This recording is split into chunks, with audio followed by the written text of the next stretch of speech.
Hey Hartman. Hey Hartman and hey logistics. And I'm not outplayed. What are you talking about?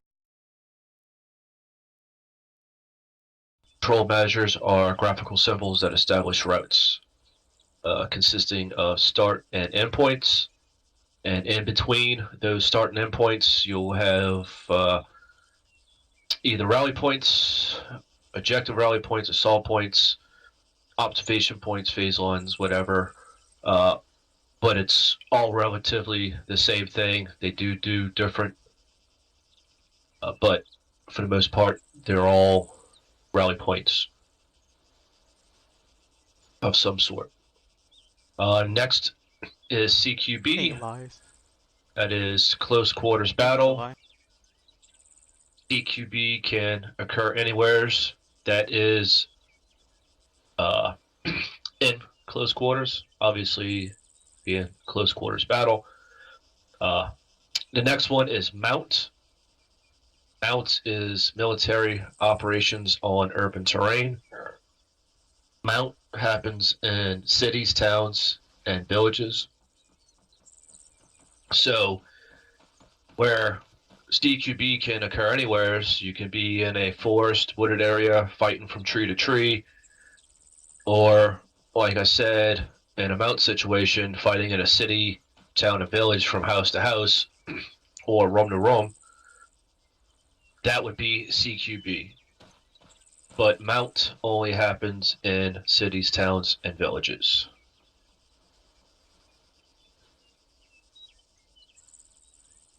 So before we get kitted out here, I had mentioned we're going to go over some pre-combat checks, pre-combat formation. So this is what you're going to be looking to do when you get into a pre-combat formation to do pre-combat checks. First off, now the first thing you want to do is get into a fire team file inside your fire team. Now, this only happens when there is an FTX, which is field training exercise, a squad training, platoon training. Whenever it's a training, we line up and get in pre-combat formations. When we are deployed, we do not get lined up for pre-combat formations. We still do pre-combat checks, but we forego the formation. What we do when we are deployed is find a place at our fob that needs a defensive position where we need to scan a sector. Uh, we find that, we set up a defensive position, and we do our pre-combat checks. So anytime it's a training exercise, you line up and get into a pre-combat formation. When it is User disconnected deployed, from your channel. you will find somewheres that needs to be defended and keep track of that sector that you need to cover and do your pre-combat checks. All right. So that would entail for pre-combat checks would be a buddy team assignment, a 2IC assignment, DLS. DLS is not something we do in OSUT, but it is something we do once you get billeted. CLS is combat life. What stands for safety. User joined your channel. But equipment checks and radio checks. So, buddy teams, this is normally how it is. It is going to be your team lead and the AR, your rifleman, and grenadier. On day 3, you will understand a little bit more clearly why buddy teams are broken up to like that. So buddy teams 99.9% of the time are your team lead, your AR as one buddy team, and your grenadier and rifleman as another buddy team. 2IC assignment. So we always need to have continuity of leadership I don't know how to.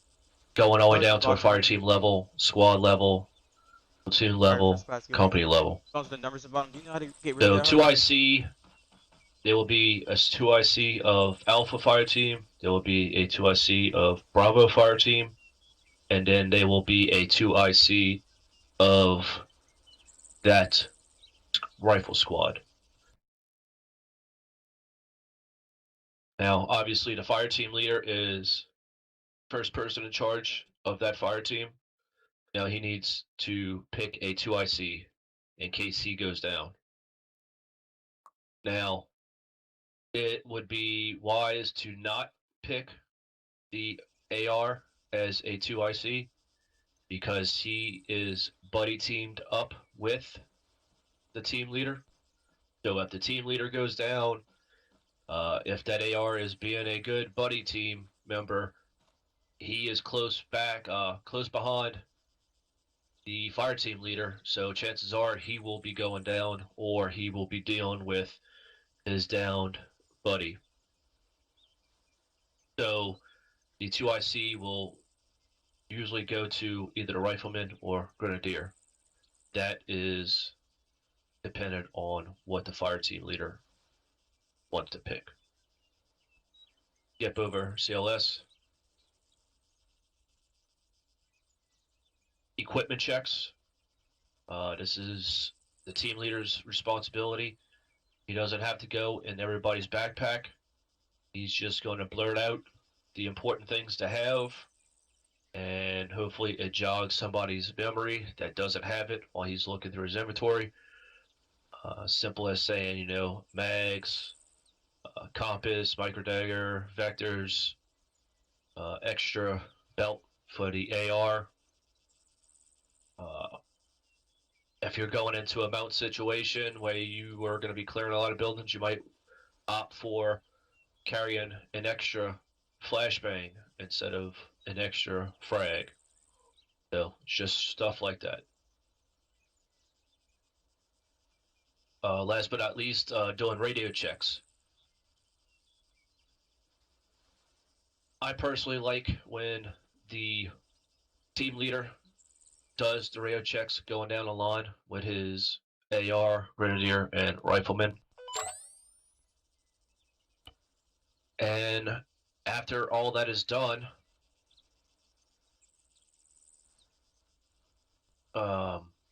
assuming the team leader does a radio check with the squad leader, he can let the squad leader know that either Alpha or Bravo fire team is ready to go, and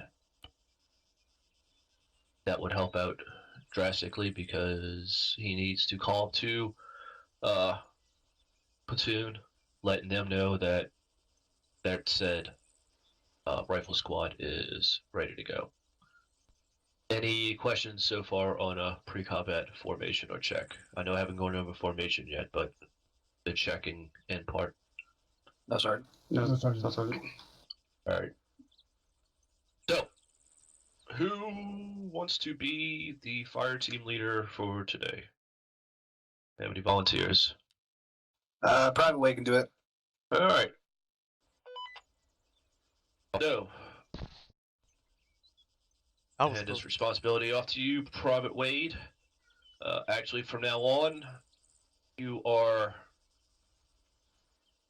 calling station is now. Can you guys hear me or can you Alpha. not hear me? So whenever you call me on the radio or somebody in your fire team calls you, your calling station is now Alpha. So all right, Alpha, your team now. I want you to assign roles the rest of your team. Roger that. Let me get my rifleman, you're gonna be 2IC for Alpha. And am I assigning the CLS at this point? Negative. Roger. Buddy team is gonna be team leader, auto rifleman, and the second buddy team is gonna be rifleman and grenadier. And I guess when we get equipment, we'll check that. Yeah. Yes, but you need to assign the 3 other guys to positions in your rifle fire team. So we all know So- that you're the team lead, so you need to give Private Rhodes, Private Adamson, and Private Morse a spot. Oh, Roger that. Okay, Adamson, you're gonna be auto rifleman. Private Rhodes, you'll be rifleman, and Morris, you are going to be the grenadier for Alpha today. Roger. Roger. All right, excellent. All right, gentlemen, follow me. We can get kitted out. All right, let's move, Alpha.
Need you out here, Private Morse. Yeah, I'm just trying to find the vectors there, Sergeant.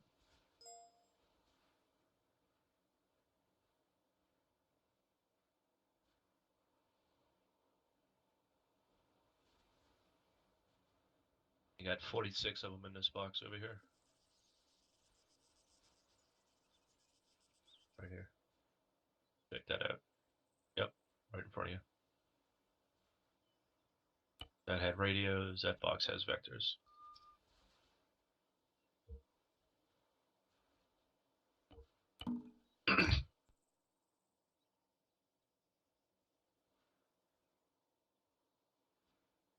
Alright.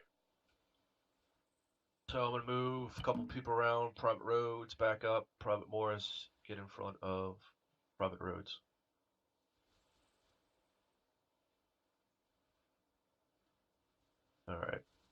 So get in tight. Private Wade. Oh, there you go. There you go. Shoulder, shoulder. Not the butt. All right, so this is a proper fire team file. Starting off with your fire team leader, followed by the AR, then your grenadier, and last but not least, the rifleman. You can stow away those NVGs, probably more.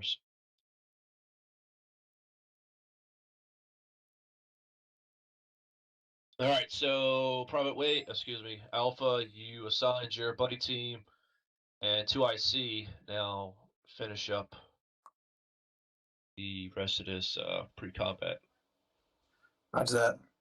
We're going to do a quick radio check, gentlemen. Frequency 100, is that right, Sergeant? Well, 100 is squad net. You That's right. need, yep, Alpha fire team net, which is 100.1. Yep.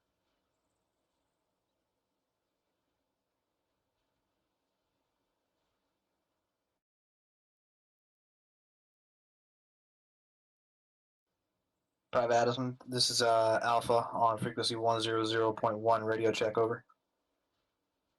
Alpha, this is Private Adamson. I reach 5x5 on frequency 100.1, over. Solid copy out. you. This is me. Private Addison, this is Alpha. Solid copy out. Excellent. If you want to stop doing that dance, just like hit forward or back a little bit, and you'll stop doing that dance. There you go. While we're doing this, make sure you go down the line, do radio check, but hold left Alt, and you can turn your head instead of turning completely around. Okay, roger that. Keep going. Yep. Private Morris, this is Alpha on frequency 100.1. Radio check, over. Alpha, this is Private Alpha, this is Private Morris on 1001. Loud and clear. Over. Private Morris, this is Alpha. Solid copy out. You sure about that? Actually, no. Morris, I didn't hear you on the radio. I just realized that. I heard you next to me. Do you have your frequency set to 100.1 on your radio? No, hold on. It's 100 for whatever reason. Yeah, that's squad net.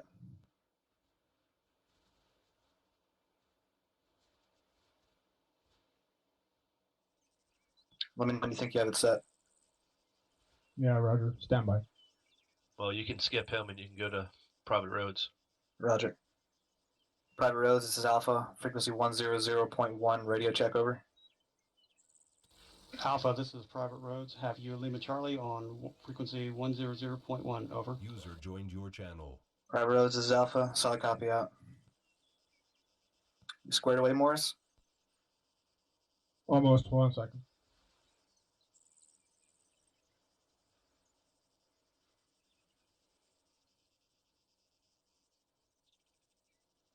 Should be good to go. Private Morris, this is Alpha. Frequency 100.1. Radio check, over. Alpha, this is Private Morris. I read you loud and clear. Over. Here's my mic Oh, was Morris, muted the this whole is time. Alpha. Yeah, I'm waiting on Solid copy, Hardman to over. get in full. Rather. Probably give him Well, since you're Alpha, what did Private Morris not do on his radio check? I don't believe he said Alpha. Is that right? No, he said that. The frequency, over. There you go. Ah, yeah, the frequency. All right. Y'all learning. I'm happy with it. I'm not going to bust your balls over it. All right. So what is the last but not least? Actually, two things you have left to do. We got to Yeah. go over equipment, yeah? Yes. And And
They're doing all right so far.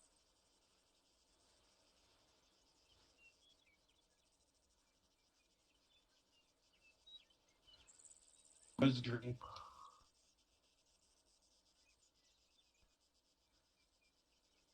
All right, let me know what's going on, Alpha. Actual, this is Alpha. Alpha, this is actual. Send it over. Alpha is green. We are ready. Over. Alpha, this is actual. Good copy. Over. All right, I'm not gonna bust your balls about not outing that conversation. All right, good. That was done and record time for OSUT. So Excellent. proud. This should take fucking Oh yes, only one like for our no team. more than fucking 2 minutes when everybody's loaded in. But you'll get used to it once you do it more. So, but no, that's good. Didn't have to correct y'all too much. So I'm fucking enthused. All right.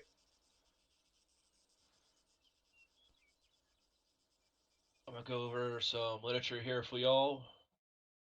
Everybody can hear me, correct? Roger, Sergeant. Yes, Sergeant. Yes, Sergeant. All right. So, can anybody, before I go over this, can anybody tell me the difference between movement versus maneuver?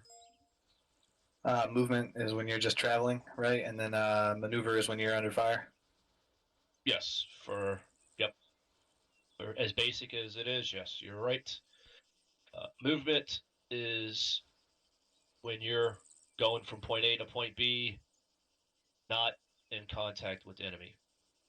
Now, if, say, I was a fucking enemy and I just happened to have my head up my ass, but I was not firing at you, would that still be considered movement or maneuver? If I see you, I'm going to maneuver to engage you. It's still considered movement until I engage you. Okay, Roger. If I'm just sitting here watching you move and you just happen to skirt past me without any kind of incident, it's still fucking movement. As soon as I raise my rifle or whatever to engage you, that is when it becomes maneuver. So there are 2 reports that are given when there is movement and maneuver. And movement, if you happen to see an enemy, do not call him as a contact unless he's shooting at you or you being shot at, preferably if he is shooting at you. But if you see an enemy combatant and they're not firing, you're not in an engagement yet, he is anything but a contact. A military age male, a fucking enemy combatant, whatever. Don't call him a fucking contact. Especially do not call a civilian contact. You had a comment, Corporal? Yes, thank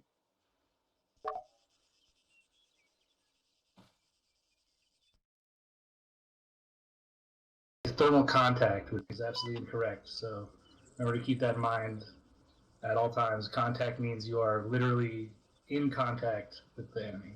So in terms of thermals, it'd be like a thermal spike, thermal signature, or something along those lines. Thank you, sir. Correct. Thank you, Corporal. So there are 2 reports that you can give. In movement, it is a spot report.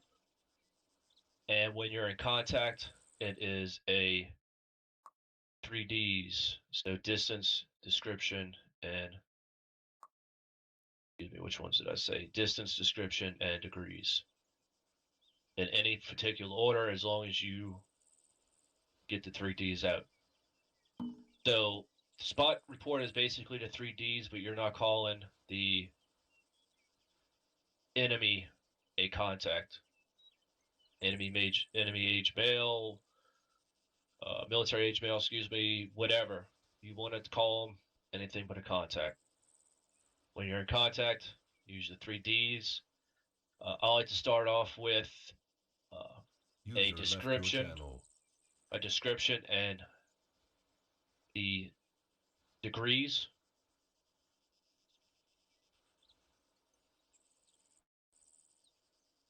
because one, you're telling them what to look for. Two, you're getting their orientation on the object, and then you can come back with a distance to said contact.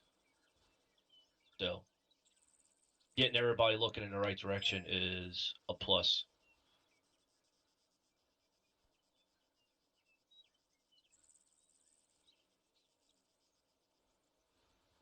Any questions so far, gentlemen? No, No, sir. Sergeant. Sergeant. No, Sergeant. All right. So a spot report when you're not in contact, and the 3Ds when you are in contact. So the key to moving successfully involves selecting the best combination of movement formations, which we will be going over shortly, and movement techniques for each situation. Leaders consider the factors of METC in selecting the best route and appropriate formation and movement technique. The leader's selection must 1. Maintain cohesion, maintain communication, maintain momentum, provide maximum protection. So, well, I'm going to go over each one of them in a minute. Make enemy contact in a manner that allows them to transition smoothly to offensive or defensive action. So, obviously, maintain cohesion. Know what's going on. Pretty self explanatory. Maintain communication. That, again, is self explanatory. Everybody needs to know what's going on. The word I'm looking for.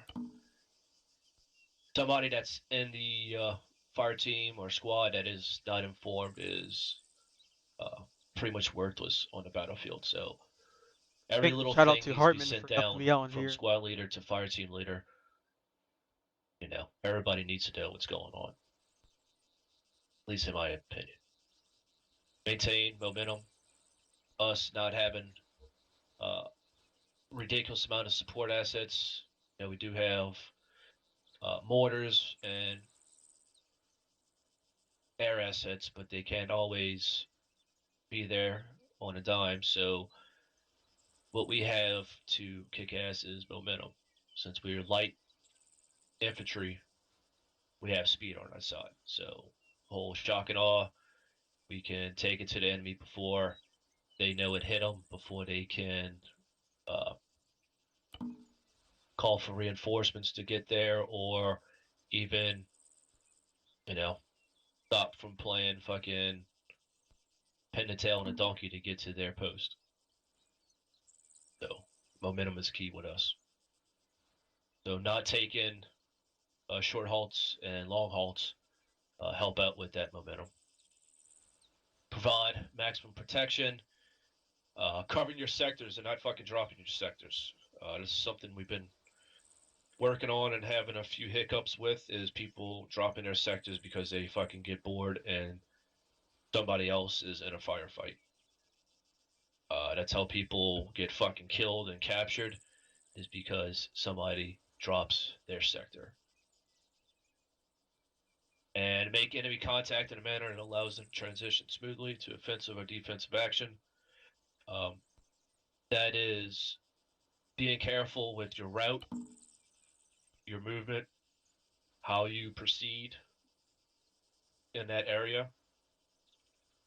You don't want to make a wrong step, wrong move, and put yourself in a place that is beneficial to the enemy.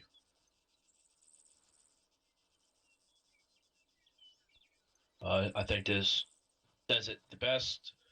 Careless movement usually results in contact with the enemy at a time and place the enemy's choosing. To avoid this, leaders must understand the constantly changing interrelationship between unit movement, terrain, and weapon systems within their area of operation. This understanding is basis for employing movement formations, movement techniques, route selection, and navigation, crossing danger areas, and security.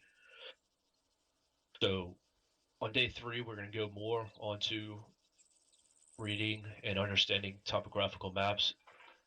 That alone will help with choosing the right movement and movement formation to get from point A to point B.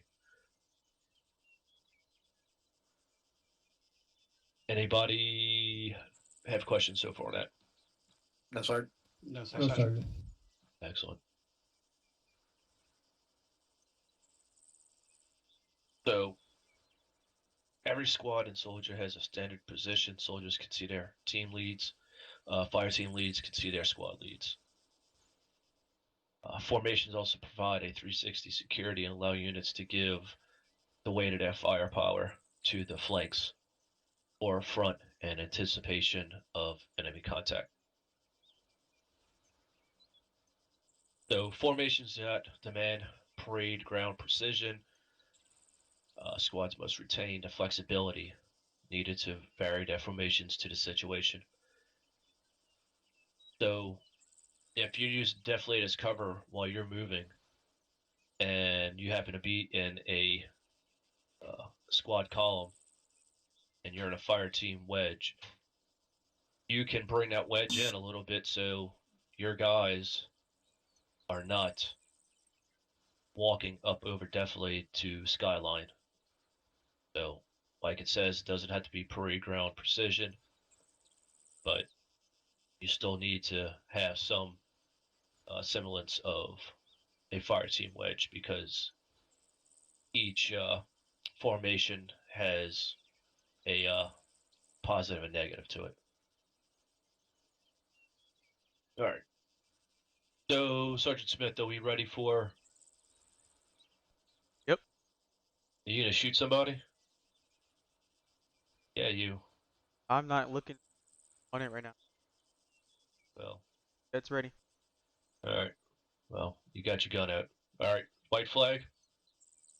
Yes, take formations. I'm guys there, and I'll be at the top. All right. All right, Alpha. Have you guys fall out to formations on white flag. Roger that. Let's move to the white flag. Not moving query, so you should see where it says teleport to. Teleport to formations. It's like the 5th or 6th one down, gentlemen. Roger that.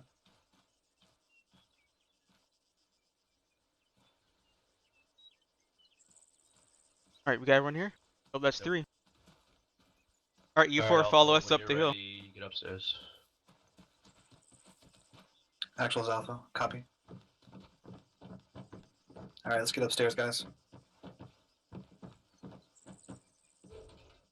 Gotta grab. Or whatever.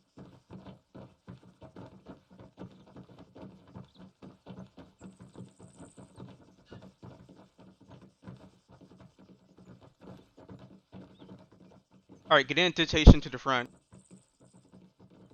All up to the front. There. All right, you mind if I do this? Want to then? Yeah, don't sound so sad about it. I like to talk, you know? Yeah, I know. I know. Alright, let me. You Let me can, put some. Yeah, you can see, put right? something down. Great. Okay, right, you're in. Yeah, I'm just trying to put something down so I can.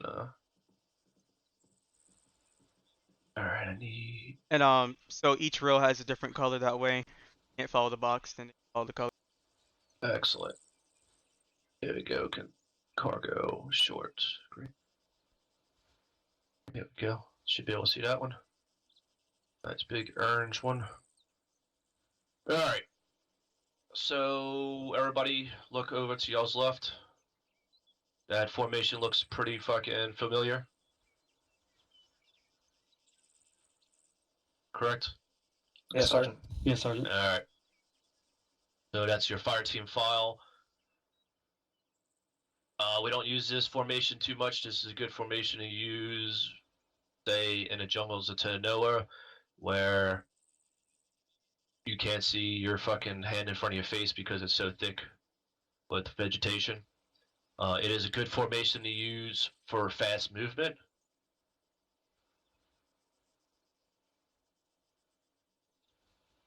But that's about it. It has terrible security to the fronts and the rear.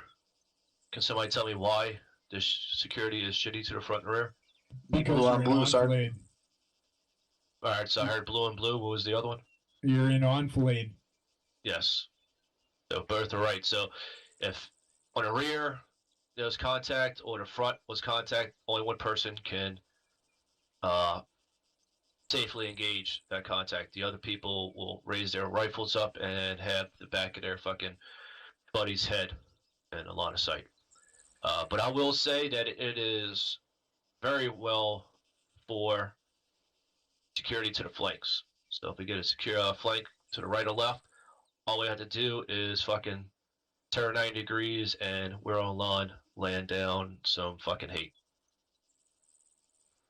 So that is a fire team file. This here is what we use 99.9% of the time. It is a fire team wedge. The way the wedge goes is man in the front is your fire team leader. This man by himself here is the grenadier. This one here is the automatic rifleman. And this one here is the rifleman. Now, this formation can get totally swapped. Give me 1 second.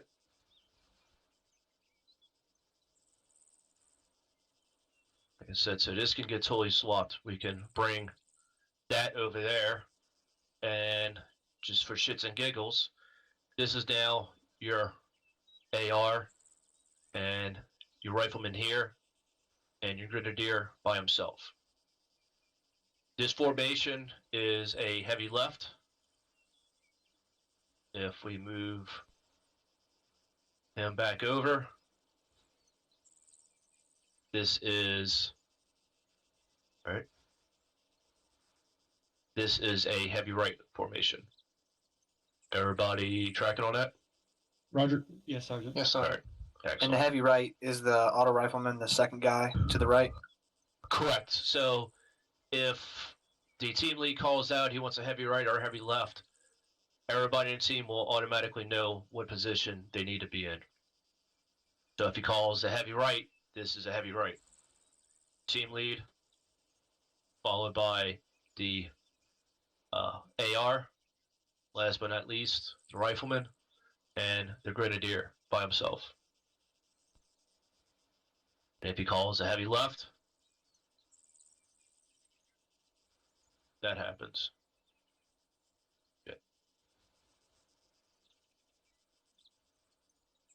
That happens. Everybody tracking? Yes, Roger, Sergeant. Sergeant. Yes, sir. Excellent. All right.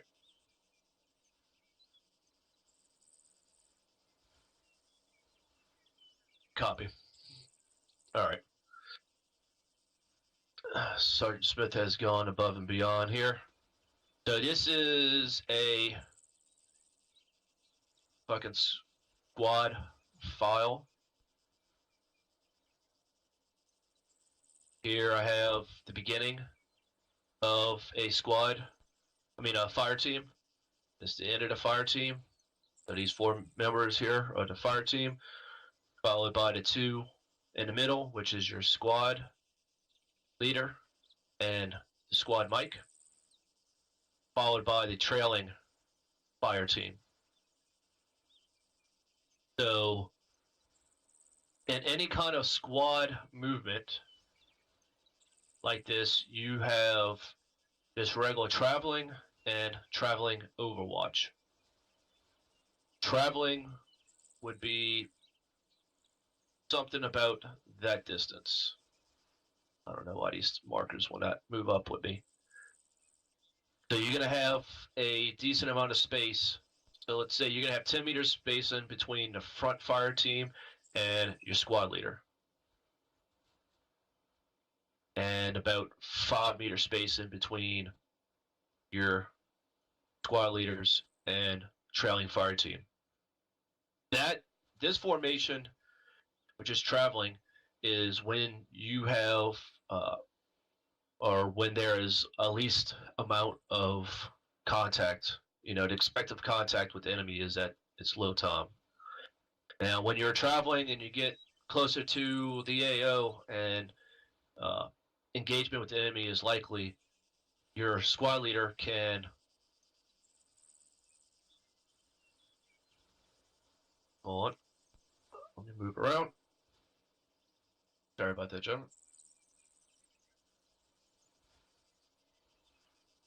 All right.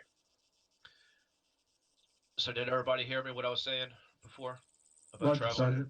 All right. Yes, sir. So this is that traveling. Traveling is when contact with the enemy is not likely. When contact with enemy is likely, you will move to traveling overwatch, where the front fire team pulls out ahead roughly 50 meters, and the rear fire team will pull back to 10 meter spacing. This allows the on point fire team to come on the contact first. That allows the squad leader and rear fire team to now react to that contact. Now, what I mean by that is the job of the front fire team is their reaction to contact is to come online.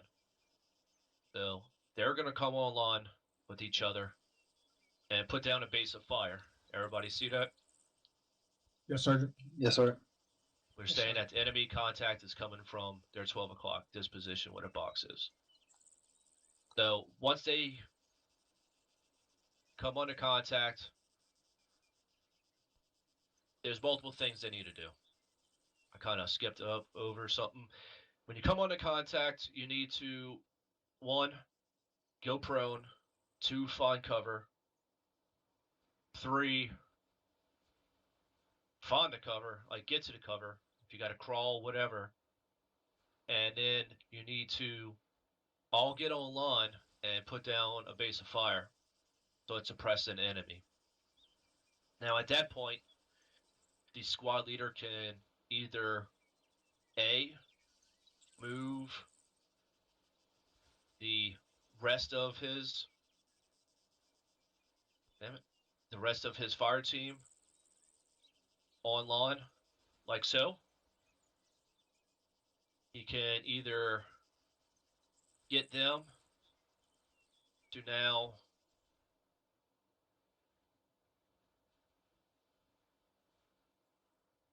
come over here and possibly push through the enemy, like so, as the box would be moving,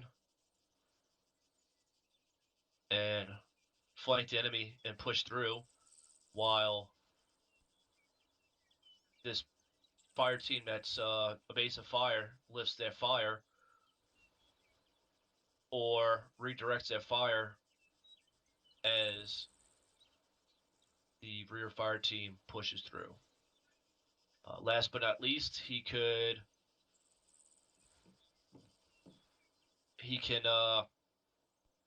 break contact. So if the force that the front fire team encounters is overwhelming, he can say, all right, well, fuck, we need to break contact and we need to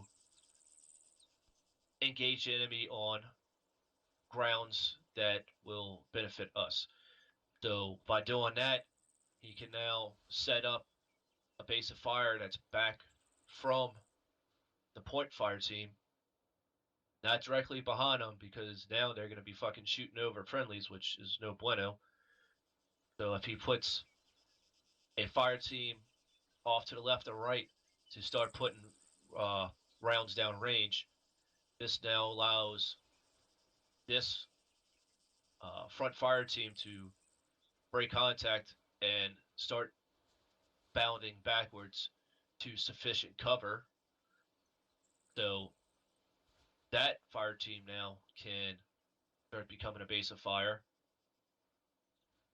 while the rear fire team bounds back to sufficient cover, and so forth until they're good enough distance away from the enemy to set up defensive positions and allow the enemy to come to them. Everybody tracking on that? Yes, sir. Yes, Sergeant. Yes, Sergeant. All right. So I kind of threw that in there. With that, you have 3 possible ways of reacting to contact. That is either putting overwhelming firepower as a base of fire. Hey, Special and Sullivan, just how you doing, man?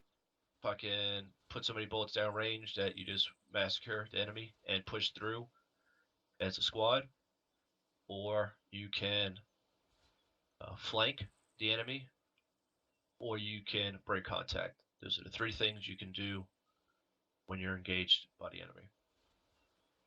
I'm gonna draw the map and go over stuff like this. All right. After So I am going to go after I back go over danger crossing stuff like for a that. moment to this. I kind of forgot to go over it. This is the squad wedge. This is what we normally use for traveling. Excuse me, for movement formations. It gives you good all-around 360 security, and it's just a good formation to use all around. Now, the job of security or sectors, let's say, would be 12 o'clock for the team lead, roughly off this way for the AR, roughly like this for the grenadier.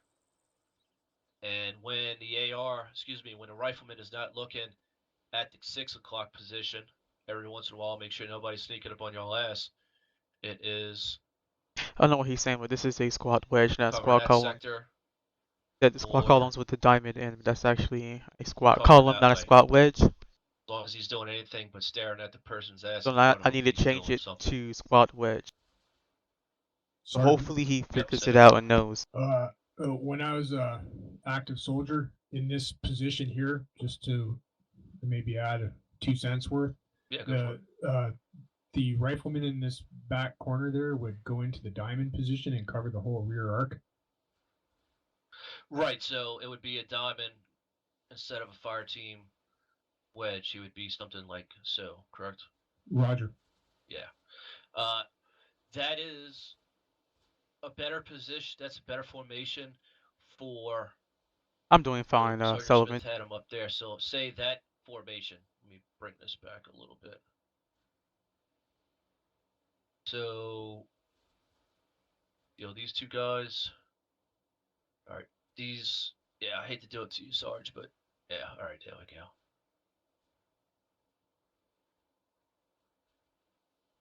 All right. All right, I'm about to fucking kill something with these arrows. So this would be a good formation to use the diamond in a squad column like this. You have a fire team up front, followed by your squad leader and medic, and in the rear have a diamond. So that's where we would use a diamond. Not too keen on using a diamond in the front. Sergeant, Yep, I was just yep. under the impression that you were talking about just a single fire team, but yes, I Right. can see that as a squad for sure. Yeah. Even if it's a regular, a single fire team moving, which would never really happen unless we're bounding, I wouldn't, I wouldn't put him into a diamond in the front, but that's just personal preference. Thank you, Sergeant. Yep, no problem. Also, security that we set up is a little bit different than real life, where once you set up like a 360, you would set up something like so. You would have a fire team on point, get rid of his ass, and then depending on which way you wanted to set up security, you would have the other fire team set up like that. That looks more familiar. Oh, yes, Sergeant. All right, yeah. I would like to do it like that because then it really covers your ass, and You know, this gentleman back here would be looking to the 6, and you would have, you know, all of this area. You know, it would be like a huge, almost a full circle of security. All right, moving on. So I do not digress here.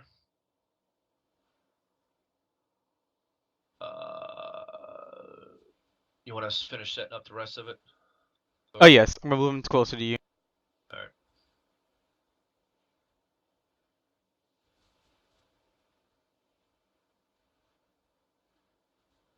The one in the front is the squat wedge, and then one There you go. there's one to close to right, like close to us. That's aligned, and the one up ahead is the tire column. All right. So this is wedge in the front, wedge in the back.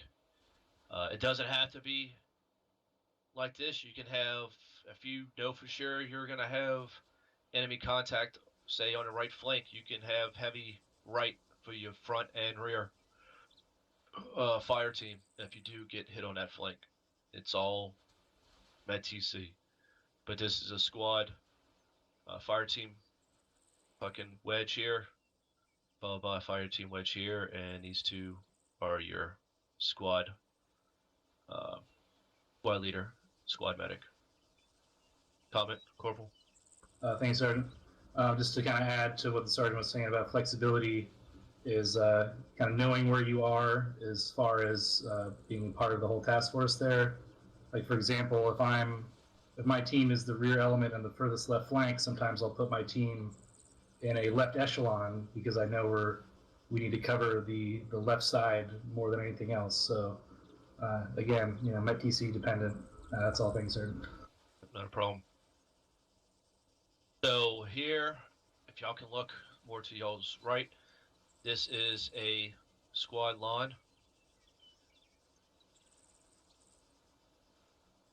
You have one fire team here, fire team leader, your grenadier, AR, rifleman, with the squad leader, squad medic in the middle, followed by the other fire team to the left flank of that.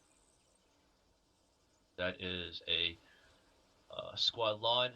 It's a great formation to use if you know that the enemy is at your 12 o'clock or you're assaulting a fixed position.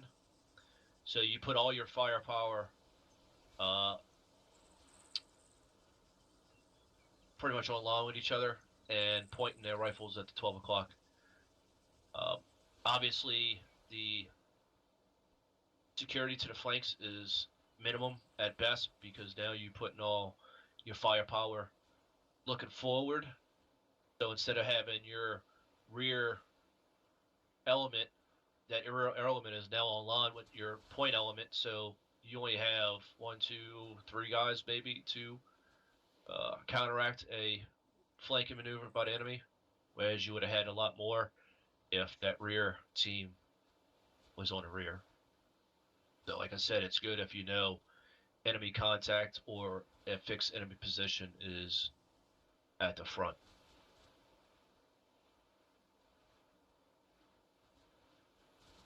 This is a squad column. Here, in between, this box is in the middle of the fire team on point. So you have your team lead. I would personally put your AR here, followed by your grenadier and rifleman. The two orange ones is your squad leader, squad medic, and you would have a mirrored image behind. You would have your team lead, followed by your AR, grenadier, and rifleman. Now this could be your fucking grenadier back here, and that your rifleman. It really doesn't matter, Med TC. I mean, fuck, if you want to have this guy as your rifleman and this guy as your fucking AR, go for it. Well, Met TC, it's whatever you think is the best. This is a squad column. Anything on that, gentlemen? Everybody understand? Yes, sir. Yes, Yes, sir. Sergeant. All right. Yeah, we let him move these through.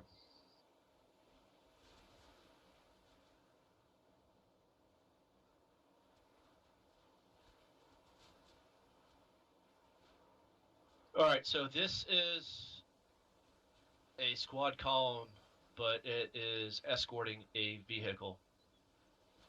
So you might see that there's 2 less guys on the field. Well, obviously those 2 less guys are inside the Vic. One's driving, and one is in a gunner seat.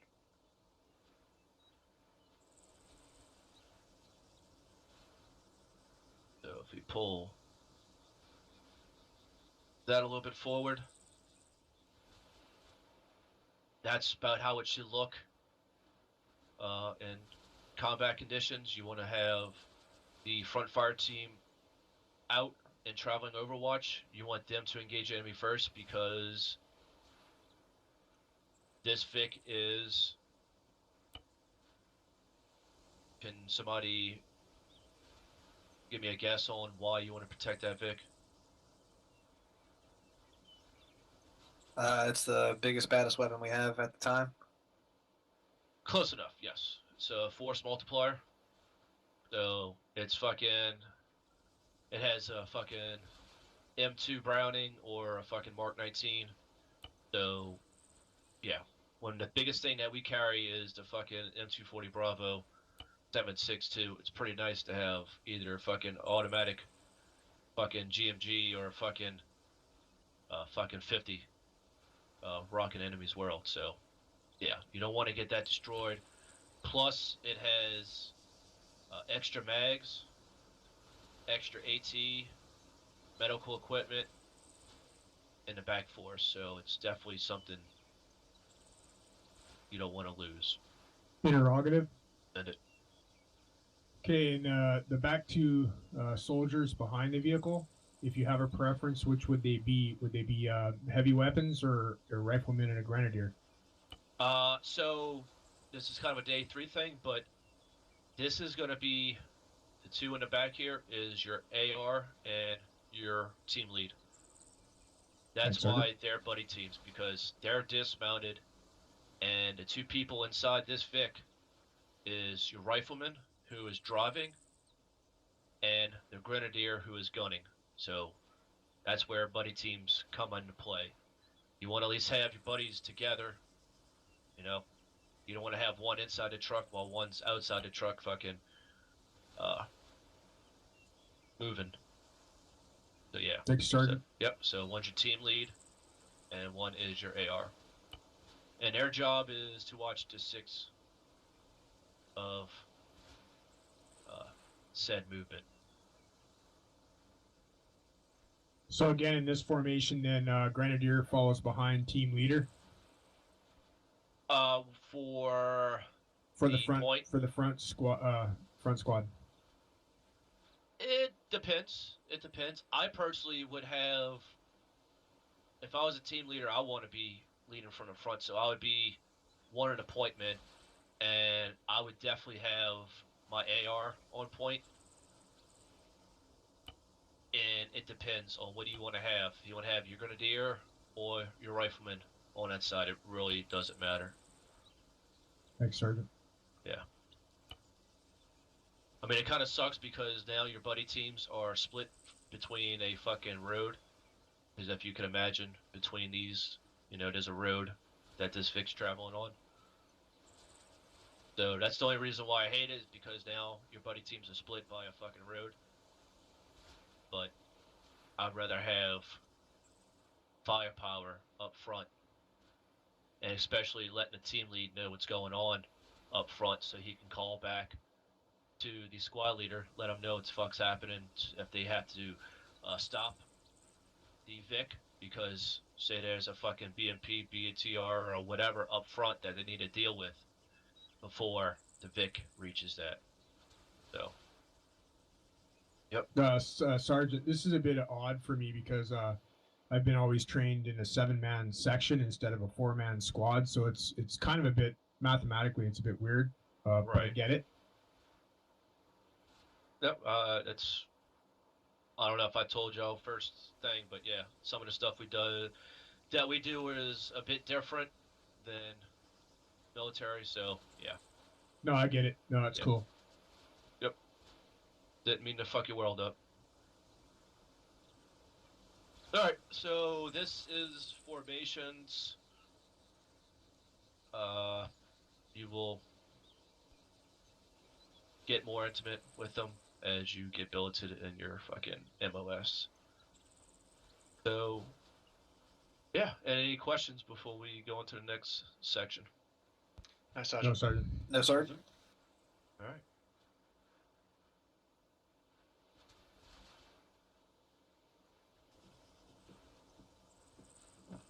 Oh yeah, Sergeant's out of here. All right, Daryl, yours for a little while. Thank you, Sergeant. Alright, gentlemen, come and follow me.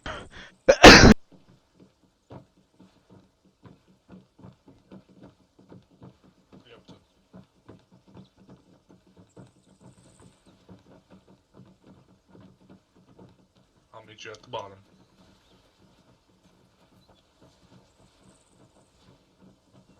Alright, look at the red flag. You should see where it says movement course. Go ahead and teleport over there. Uh-oh. Hey, guys. Oh shit, I didn't hurt myself. Yeah, and you can repel off of shit. Movement course. Look at the red flag. You should see where it takes you to movement course. Let's see. Getting your head, Wade. Yep. Teleport to movement. Getting your torso. What'd you do? Just jump off? You're not able to see it, Rhodes? Bro, Will, you should see where it says. There you go. Alright. Go ahead and follow me, gentlemen.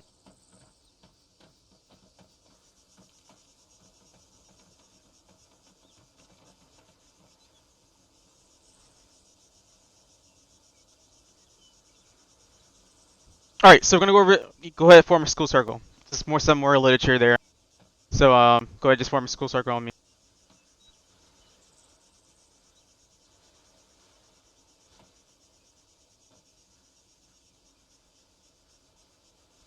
Alright, you guys ready? Alright, so planning and selecting a route. It's a critical leadership skill. And the reason for that is because it's very successful in a tactical movement and ability to develop routes that increases the unit's security, decreases the soldier's effort, and gets the unit to the objective in time in a manner prepared to fight. So if we go ahead and put control measures stuff like that on the map, which you guys know what control measures are, this allows us to stop having to keep on stopping, trying to figure out where is the best movement to go to, or best way to actually go throughout the whole area. Now, good route selection begins with a thorough terrain analysis and ends with superior navigation. Planning and preparation are worthless if a unit cannot find its way to the objective, or worse, stumbles into it because of poor navigation.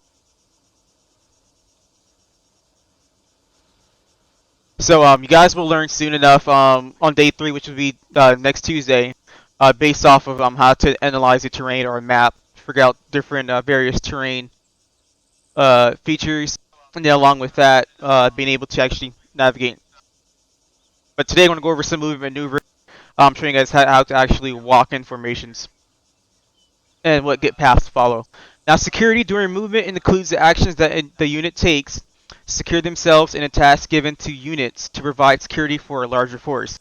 Now, this could be whether or not we're in movement or if we're stopping. You gotta always at all times provide security, and that what I mean by that is if you're in a rear element as well, the last person in that movement formation, I should say, if you're the last person in move formation and you're the very rear, always look behind you once in a while to make sure no enemies are coming up from our flanks or from our rear. Now, units enhance their own security during movement using covered and concealed terrain. The use of the appropriate movement formation and technique. The actions taken to secure danger areas during crossing, the enforcement of noise discipline, and the use of proper individual camouflage techniques.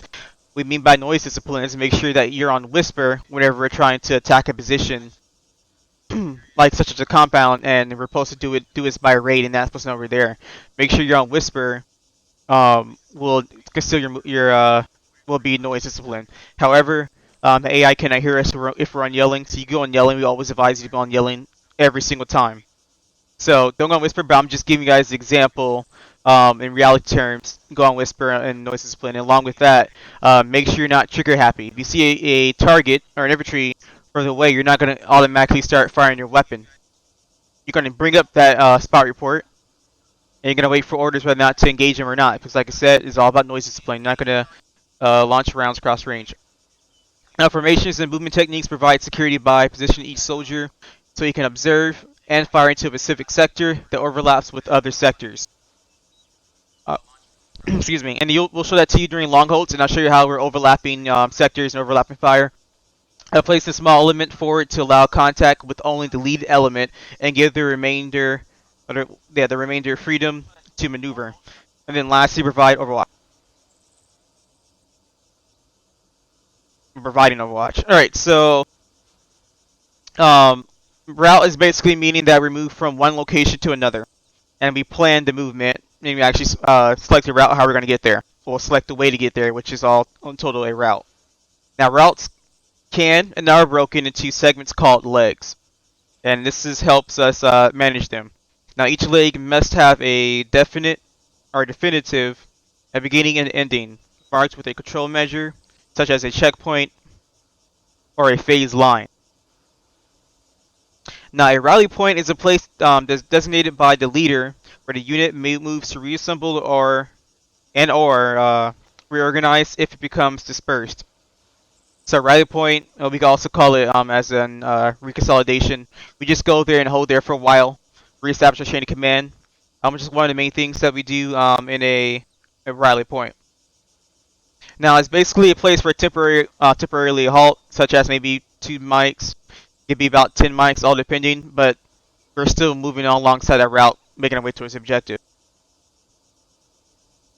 Now, planned and unplanned rally points are common control measures used during tactical movement. Now, planned rally points include objective rally points, initial rally points, and re-entry rally points. Now, unplanned rally points are en-route rally points, near-side rally points, and far-side rally points.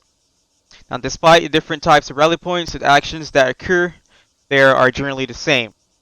Now, we mean by near-side rally points and far-side rally points is usually conducted during when we're doing a danger crossing.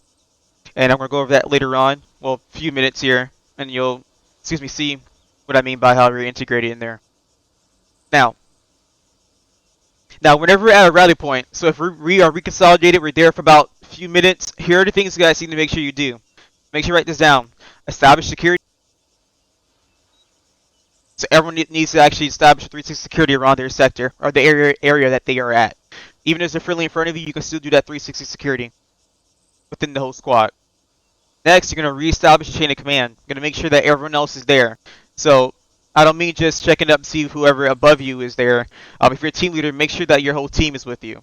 So ask them, hey, everyone check in. Then I'm going to say, Adamson is here, Wade is here, Morris is here, Rhodes is here, so on and so forth. And then you'll talk to actual, this is Alpha, we're all here, and stuff like that. That way actual can send it up, tell them, alright, 1-1 or 1-2 is here. Everyone understands what I mean by reestablishing the chain of command? Yes, sir. Alright. Sergeant. Next, you're going to account for personnel equipment status. So this is tied into an ACE report, and I'll tell you what an ACE report is later on. You're going to basically conduct an ACE, actually I'll just tell you what ACE report is right now. So you can conduct an ACE report. An ACE report means ammo, casualty, and equipment. I'll say again, ammo, casualty, and equipment. And basically, you're going to tell them how much ammo you have, which means based off of your normal weapon system, which is your M4. That is under your ammo section. So your 5.56 rounds and your 5.56 100 or 200 round box for the AR. That's what would be consistent in your ammo section. Now, casualty is based off of what you are medically. So if you go on your self-interaction menu, which is normally should be control windows, you go over medical, where you see head, torso, arms, and legs. If they're white, then your status is green. If they're yellow, your status is yellow. If they're red, your status is red. And then if someone's down, then you give an ACE report for them saying that they're black. So if you're a team leader, you're going to say, we're green on ammo, we're black on medical as in don't say you don't say you're black on medical bandages. You'll say you're black based off of someone is down, if you want to say it like that. Now, we also drew out on couch sheets. We're gonna actually scratch that. So like I said, black on you're black on condition, and you just tell them that someone is down and give them the name of who's down. But normally, no one would be unconscious at an RP unless we take contact. So you normally won't have to worry about doing that. So sometimes we count our condition as in our medical equipment. So like I said, for C, you're gonna say whether or not you're black based off of your medical condition, and then you're gonna say what your medical equipment is. So say we're green on medical equipment, or we're black on a medical condition. Everyone understands what I'm saying? No, Yes, Sergeant. Sergeant. Yes, All right. Sergeant. So it can also be referred as casualties, but I used to like to call it as a medical condition. All right. Now then, lastly, equipment. Equipment is basically for people with special weapons, such as Private Rhodes and who's here, Private Morris. You guys have the rocket on your back, and along with Private Morris, you have the 320, or should I say the HEDP, or HE, doesn't matter which other runs you have. So that's part of your equipment. So Private Wade, when you set up that ACE report, when you give out equipment, you're going to say either we're green on equipment, or you're going to tell them if we're black on AT, black on HE, yellow on HE, or green on HE. What could have been done smoother? So that's basically, excuse me, that's basically your ACE report. Everyone understands what ACE report is? Yes, Yes, Sergeant. sir. Yes. Alright. Sergeant. And then usually when you set up the ACE report, it'll be taken up to squad leader, and squad leader will send up his ACE report to the platoon HQ. So the platoon HQ can give up their sit rep or their sleep reports, whichever one they decide to do. Alright, now the fourth step within what you're supposed to be doing in RP is determining how long to wait until continuing the unit's mission or link up at a follow-on RP. This would be distinguished by the platoon HQ, which in the platoon HQ will tell the squad leader, but this is something you should write down to let you yourself know what will happen when you're not at RP. So I'll say it again, determining how long to wait until continuing the unit's mission or when to link up at the next following RP. And to move on to the last one, we're going to complete the last instructions. So whatever was ordered to us during our mission debrief, what to do, or whatever was told to us when we approached this RP, we're going to complete that instruction. Everyone understands? The 5 steps? Yes, sir. Yes, Alright. Yes, Say Sergeant. again, Sergeant. Say again? Say that again, thanks, Sergeant. The 5 steps? Yes, Sergeant. Alright, the first step is establishing security. Second step is reestablishing the chain of command. The third one's account for personnel and equipment status.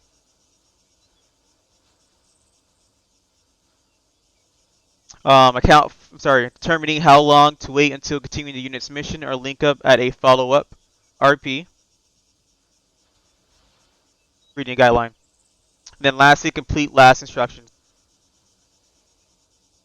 Thank you, Sergeant. Alright, we'll go ahead and move on to the next section. When analyzing the terrain, and based off of METC analysis, the leader may identify danger areas. And when playing a route, the unit leader marks danger areas that he can see through his map. Sometimes maybe danger area that might pop up that may something we've either missed when looking at the map, or B, that was not signified in the map that now we see it. So that will usually happen throughout our route. It will be a planned danger area or unplanned danger area. Now, the term danger area refers to any area on the route where the terrain could expose the unit to enemy observation, fire, or both. And then I'll give you guys the danger areas soon enough. Now, if possible, the leader plans to avoid danger areas, but sometimes he cannot. And when the unit must cross a danger area, it does as so quickly and as carefully as possible. And we're going to demonstrate to you guys and explain to you guys how to basically do a careful danger crossing. And what we're going to touch on is basically doing danger crossing on a road. Now, during planning, the leader designates near side and far side rally points. And you guys remember what near side, far side rally points? These are our unplanned rally points. Now, they could be our planned and unplanned, but most likely it could be our unplanned ones, as on thing we do mark on maps the danger area. We don't mark what the far side or near side rally points, because we don't see what is the cover we might have when we approach there. Alright, now if the unit encounters an unexpected danger area, it uses the en route rally points closest to the danger area as far side and near side rally points. So what this means is that the near side rally point would be next to our previous RP that we just came from. If we see a road or any danger area. Now our far side rally point will try to be at least at a good enough direction next to our far side rally point. So this was a danger area right here. And then this road, let's say not this road, but let's say if this oops, that's a runky. If that tree right there is the RP, guys see what I'm saying? Yeah, I'm pointing at. If this if this tree was our far side was our RP2, then we're gonna try to move along down here to establish our far side near side rally point. Everyone understands from there? Yes, Sergeant. Alright. What? You said what? I What? said yes, Sergeant. Oh, Hey, one second. somebody come with me to back of the map. All right. Alright, sorry. Alright, move on. Here are some examples of a danger area, and this is what they include: open areas, such as what we're on right now, roads and trails, villages, and take into account that whenever we're passing through villages on a downwind side, make sure we stay away from them. So we're going to approach them on a downwind side, and we're going to stay well away from them.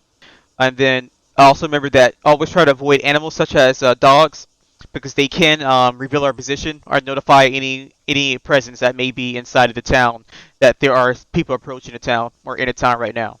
Dogs can bark at you, they can stare at you, they can follow you, and that could break our concealment. So make sure you try to avoid animals as best as possible. Alright, next one is enemy positions. I'm going to pass enemy positions on a downwind side, but be careful, the enemy might have a scout dog. And then be alert for tripwires or any warning device that may be planted on the ground.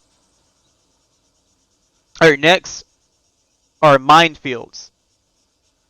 We want to bypass minefields as much as possible. This our last resort is to cross through a minefield. That's the very, very last resort.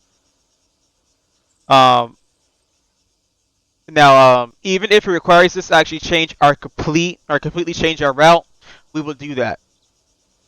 But if we're taking contacts from both sides of the route, forcing us to be pushed to a minefield, that may be accounted for actually how let's go to minefield. But we will completely change our whole route so we can avoid a minefield. Now, we will clear a path through a minefield only if it is completely necessary.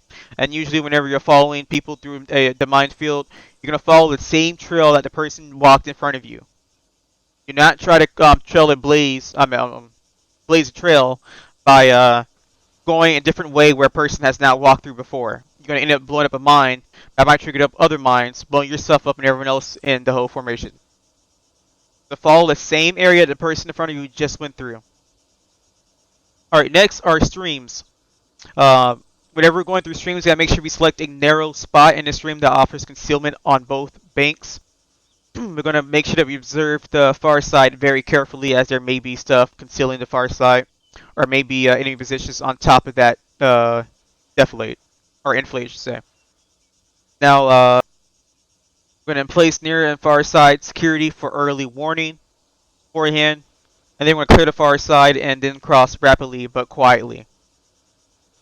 And then lastly, wire obstacles.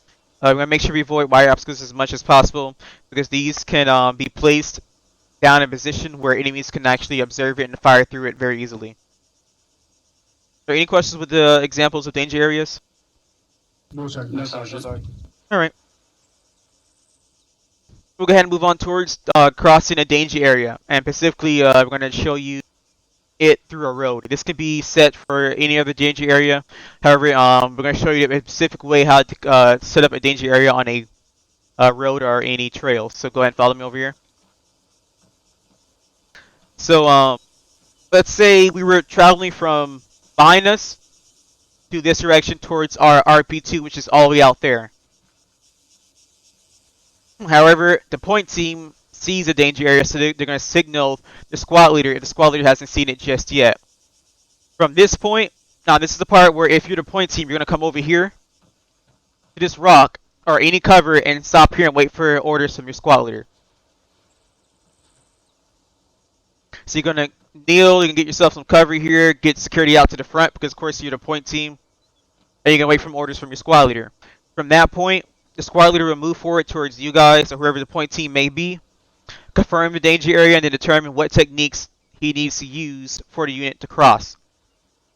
Then the squad leader will inform all team leaders of the situation, what the near side and far side rally points are, and then he will direct the position of the near side security. And usually near side security will be established by the trailing team or point team. It really doesn't matter who will establish it, long as you got an element covering that team who's going to establish the security. Everyone understands? Yes, sir. Yes, sir. Alright. Alright, go ahead and follow me. I'm going to show you what, if you're the team that was assigned to clear out the danger area, go ahead and follow me. So once squad leader has given the order for a team to move up to that position to secure it, he only does it, like I said, when another element's already ready to cover them. So go ahead and follow me. So, basically, the near side, which is this part right here, which is near to us. Then the far side, which is across the road, will be right here. Will be that side of the road. Okay? So everyone knows where side, far side's at, correct? Yes, sir. Alright. Yes, Sergeant. So usually buddy teams will be split off on both sides. Normally we would have the buddy team of the AR and fire team leader take up the near side, and then the other buddy team, which is the Grenadier Rifleman, to go and clear out the far side. Everyone understands? Yes, sir. Yes, sir. Alright. So once you get here, the first buddy team, which would be the top fire team leader and the AR, they're going to come up here and then get your security set up. So if you're a team leader, you just say, alright AR, you take the right, I take the left. Because we don't have to worry about cardinal direction. So you come up here, alright AR, you take right, I take left, and you're going to go ahead and get yourself and hit the deck and get your security towards your side. You got to make sure that between you and the AR, your distance is a little bit far enough so that a squad can fit through here.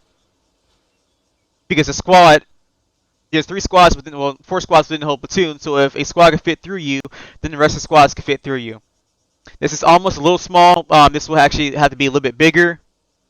But you got to just take account that you're going to have a whole task force moving between you, not just a team. Everyone understand?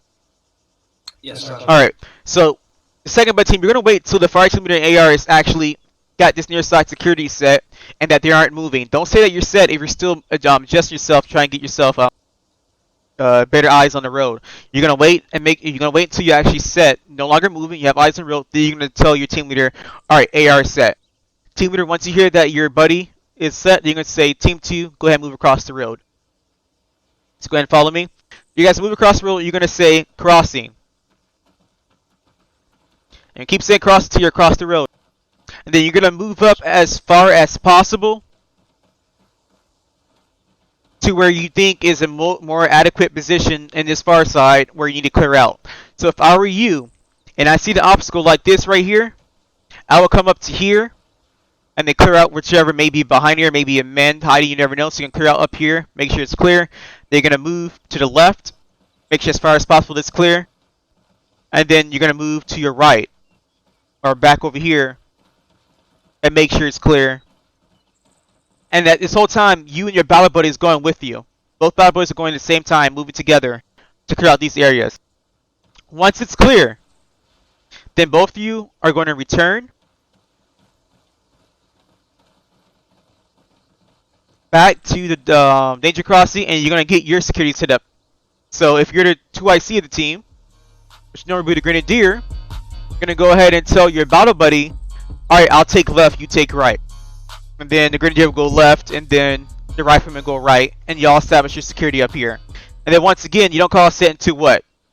You're actually what? Set, sorry. Set, yep. You call set when you're moving? No, sorry. No, No, sir. okay. Now take into account, sometimes you may not be able to see over a road, so you might have to kneel instead of go prone. But just take into account if or not you're able to see a lot down the road. Don't just lay down because it's what we told you. We want you to actually get in a good position where you can see down the road or the sector that you're supposed to be watching. Sergeant, Yes, Private Adamson. is that set call made over the radio or Yes. via speak? So Team 2, you're going to go ahead and tell your team leader that you're set. Oh yes, and you will call set over your radio. Yes, I'm sorry. But yeah, Team 2, once you're set, and usually 2IC will wait for his bye buddy to say he's set over the radio. Then Team 2, you'll say, alright, Alpha, this is Team 2, we are set. Once the Alpha team leader hears that, you as team leader are going to go up to your squad and tell the squad leader, actually, this is Alpha, Danger Crossing is set. Everyone understand? Yes, Sergeant. Yes, sir. Alright, go ahead and follow me over here. Now time for us to pretend that you guys were the Overwatch team, the team actually covering the team to clear out Danger Crossing. Once you hear that, the squad leader will mainly sometimes be the first one to move across danger area. So he's going to move across. However, if you're the last man in the team or the last person to cross... Excuse me. If you're the last person to cross the road, you're going to say last man. You can say crossing, crossing. If you're the, in the front. But if you're the last man to cross within your element, you're going to say last man. Everyone understands? Yes, Sergeant. Yes, sir. Yes, Sergeant. Alright, let's go ahead and simulate that. Crossing. Crossing. Crossing. Crossing. Crossing, Crossing, crossing. crossing. Last man. Last man. Awesome. Last man. Now, usually the trailing team will come up to here, or some good adequate cover, and then get security out and wait for the rest of the team to get back on them. You're not gonna form no not formation. You're not gonna form no short hold or long hold formation just yet. If there's cover from you, if there weren't cover in front of you, then you're gonna do a short hold formation. Everyone understands how to clear out danger crossing. Yes, sir. Yes, Sergeant. Yes, sir. So, All right, Sergeant Marshall, you got anything? All right, gentlemen, go ahead and follow me.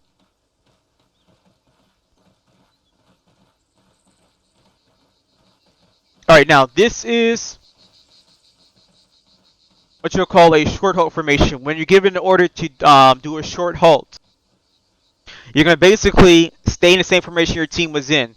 So this is usually the trailing team, as you can see, and they're in a squad column. So trailing team is in diamond, and from this point, with them being in diamond, once they're given the order to go on a short halt, everyone just stopped where they were at, and they performed their security or sector. So whenever you're on a halt, like we said before, either an RP or whichever else, you're going to perform your security. So the man on the right of the diamond, he performs security to his right, watching his sector. The man in the rear, which is the AR, watch his sector towards the rear. Man on the left, watch the left. And then the fire team will watch the front. You go ahead and follow me over here. Then you got your squad leader, squad medic. When watching it, they diagonal to the back right, while watching diagonal to the front left. And then you have the point team, which is the point team will usually be in a wedge formation in the squad column. And if you notice, the fire team leaders watch at the front. The rifleman, sorry, grenadier, he's watching. Excuse me. He's watching based off of a 10 o'clock position. The squad leader is right behind him, who would be normally watching 9 o'clock for him. But like I say, he's watching the 10 o'clock position, and then the person right next to him, which is the AR, he is watching to a 2 o'clock position, and then the last man, which is the rifleman, he's watching from a 5 o'clock position, a 5 o'clock sector. Everyone understands how to do a short halt, and what sector you should watch. Okay. Yes, sir.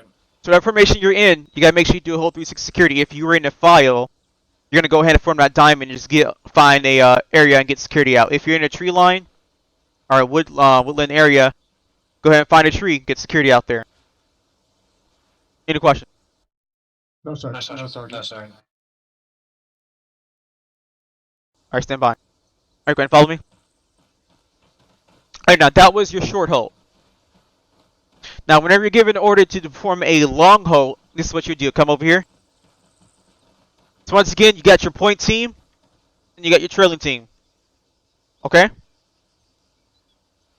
Now you see that the battle buddies are split up again, almost just like the danger crossing. The one up here and one up right here. So this is a long halt from a squad level. So everyone look around before I go ahead and tell you what positions people get on. So you go ahead and walk around. Like I said, the team in the front, that's the point team. The team in the rear is the trailing team.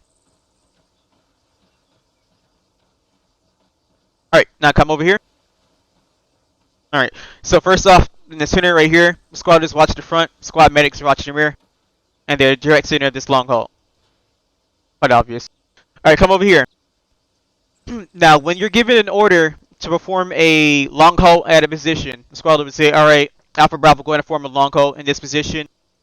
Alright, Alpha, you take the 12 o'clock to the northeast, which is what we're looking at right now. Bravo, you take the 6 o'clock position to southwest. So the 12 o'clock is 12 o'clock, 6 o'clock is already given to you by our cardinal direction. So everyone knows 12 o'clock position was that, correct? So what? Yes, sir. Yes, northeast, Sergeant. Point that towards me. Point that for me right now. You can tell your compass if you need to. Yep, that's the 12 o'clock. So I'll give you guys order to do take 12 o'clock position to the northeast. This is what you're gonna do. One buddy team will go on the left hand side, which this will be your 10 o'clock position. And the other buddy team will be spaced out, and then they'll take the 2 o'clock position. Okay? That's what you do if you're taking 12 o'clock position, all total. So come over here and get closer. So now this is the second buddy team with the rifleman and grenadier.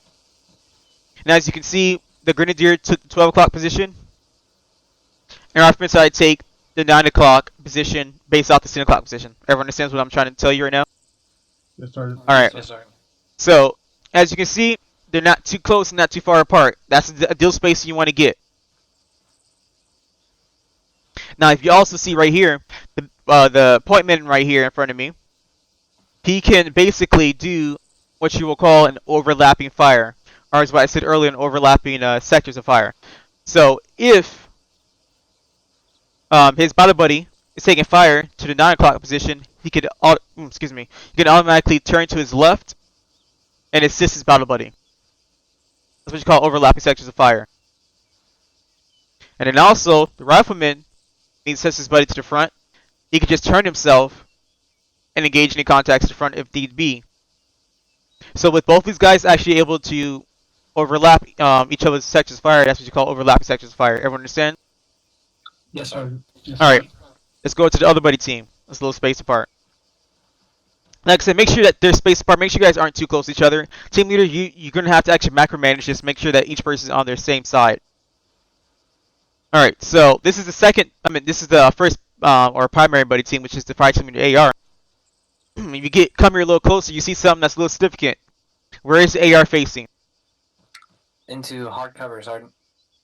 Not only that, but what position is he facing? He is facing northeast. Northeast, which is what o'clock? That's 12 o'clock position. 12 o'clock. And the fire team is facing to the what? 9 o'clock. Or Not- 3 o'clock. There you go, 3 o'clock. Yep. Always remember that the AR is always going to watch 12 o'clock or a 6 o'clock position. He's the one's watching our front and our rear at all times because he has the bigger firepower if need be. And at the same time as well, he could bring maximum firepower to the right or left flank if he wants to. So like I said before, we have overlapping firepower to each sectors if need be. Do I need to explain this? Because it looks the same thing as what it looked like on the other side. The only difference is because the fire team is watching the 3 o'clock and the AR is watching the 12 o'clock. And just remember the spacing. Everyone understands everything? Yes, Sergeant. Yes, Sergeant. Yes, Alright, let's go ahead and move back here to 6 o'clock position. Same thing as 12 o'clock position. All thing that they're doing is they're watching the rear of the team, which is basically towards the southwest. Look over here. You notice that the fire team in the AR is now over here. Completely opposite. So the grenadier and rifleman's over here. You go and follow me over here. The fire team in the AR is over here. And what position is AR should always be facing if they're taking the 6 o'clock position? Should always 6 be o'clock. facing 6 o'clock. 6 o'clock. Now, if you imagine, if your 6 o'clock position was 12 o'clock, you got the same thing. You got 2 o'clock position right here, and you got 10 o'clock. But in 6 o'clock position terms, this is your 8 o'clock. Sorry, 8 o'clock right here, and that's your 4 o'clock. Everyone understands? Yes, Sergeant. Yes, Sergeant. Alright. Yes, Sergeant. So that's the way it looks like for 6 o'clock. But just imagine this same thing as 12 o'clock. You got your 2 and you got your 10. Alright, so now everyone knows the reason why the AR, well, the buddy team with the fire team with the AR is not right here. Why it always has to be completely opposite side of the other buddy team. or the other fire team. Balance firepower. Yeah, you can balance your firepower that way, Sergeant. I love that term. Yes, balance the firepower. This way, like I said, if you got contacts to your right flank, you don't have both ARs on the left hand side who can engage you. You have two ARs on completely opposite directions and areas to what you guys said, balance firepower. And in addition, if we take contacts to our right flank, the AR, or the left flank, if you look at a 12 o'clock position, fire to support his body buddy. And I love that term, balance firepower. Alright, any questions with the long colt? No, Sergeant. No, sir. Alright, go ahead and follow me.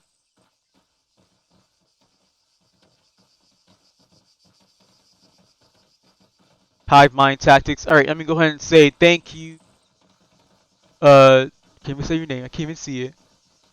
Dark Avenger for the follow, man. Thank you very much. And Bandito said hive mind tactics is what I call it. Yep, awesome. Alright, I'm go ahead and inform you guys stuff in a fire team. A fire team wedge for me, please.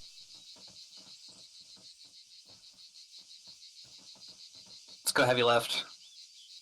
AR and rifleman on the left, and grenadier on my right.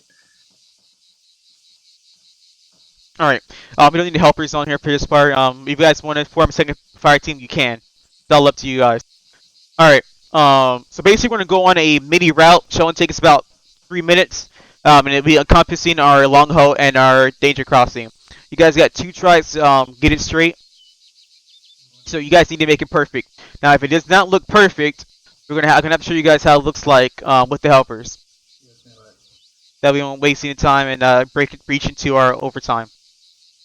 All right, so go everyone look at your map if you want to for me. And everyone, this is where we're at right now. You see where I'm hovering over? Yes, sir. Yes, Sergeant. All right. If you guys take out your micro dagger once we're off this map. But this is the exact route we're gonna follow, like this. We're gonna follow this draw. And we're not going to approach this road, we're going to follow this draw, and we're going to break off the draw, and we're going to actually go towards this RP1. Then we're going to stop here. Now dictate, our Sergeant Margiotto will dictate what team is going to clear out danger crossing, and what team is going to provide overwatch for that team. Once that's done, danger crossing is clear, the team that's going to move across is going to stop right here. The whole security right here. And then we're going to wait for the team to reconcile to get themselves up. They're going to move into this draw right here. And then we're going to start up, we're going to form a far side long haul security. Get a point team looking over here to the east or northeast. And then the rear team is going to take the squad position to the southwest. Everyone understands? Yes, sir. And now we're going to reiterate that once we get to those positions. So this is our planned route. And we're just going to say again our last instructions like you said earlier whenever we get to an RP. Alright, everyone's ready? Sergeant, how do I get to my micro dagger? Oh, you're going to press your hotel key. Thank you. Alright. I'm going to leave off the Sergeant Margiotto because I do not have it ready. So, Alright, you guys All ready? this is going, this is living time. Here's your 1-0 over. Sergeant, you there? Actually, this is Alpha. Probably help if I fucking unmuted myself. Alpha to Satchel, go. Over. We're going to be moving out, bearing 055 in a wedge towards RP1. Over.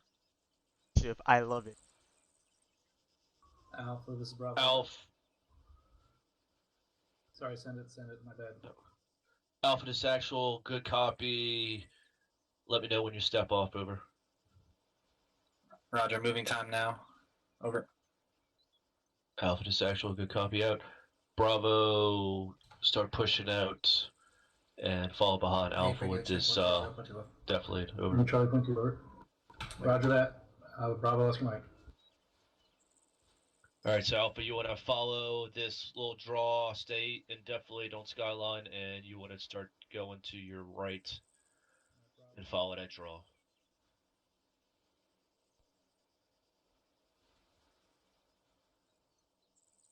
I'm going to give examples. Not usually in guidelines. Make notes that could be every time. For example, hive mind tactics is what I call it. We think alike, filed together as one while firing in close proximity. I do have examples. I use this.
Alpha Bravo, Alpha Mike.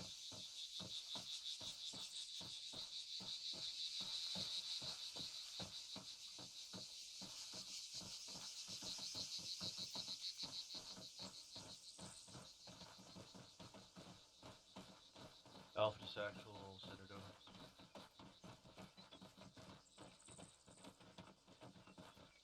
Alpha to actual, good copy over. Bravo to actual over.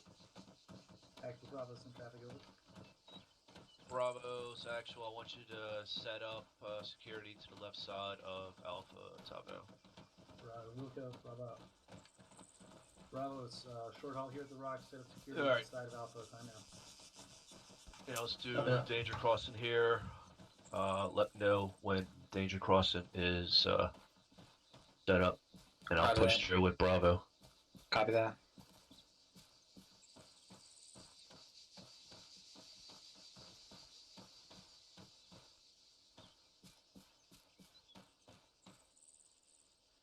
Not hearing you, Wade. You're not hearing me on the radio? I'm not hitting. No, not on team. Actual, this is Alpha. You copy? Yeah, I hear you on Sorry. squad. Yeah. Say something on. Squad, you guys hear me? There you go. All right, here we go. All right, so I'm gonna say that again. We're gonna do a danger crossing up here on this road.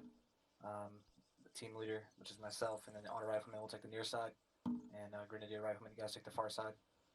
How copy? All right, Alpha's moving.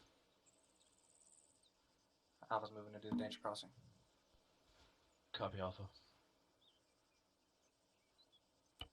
Alright, so I heard talk on your net, so the second buddy team can kind of push up a little bit, so not so far away. There you go. Team leader set. Looking left. There you go. Adamson set, looking right.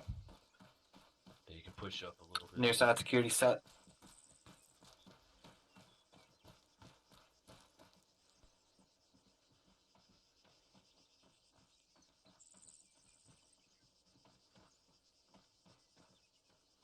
Where you guys at? Ready to push across the road and clear it out. We'll do it. Yep, communicate with your team lead. He's doing a lot of communicating with you. He needs to know what's going on.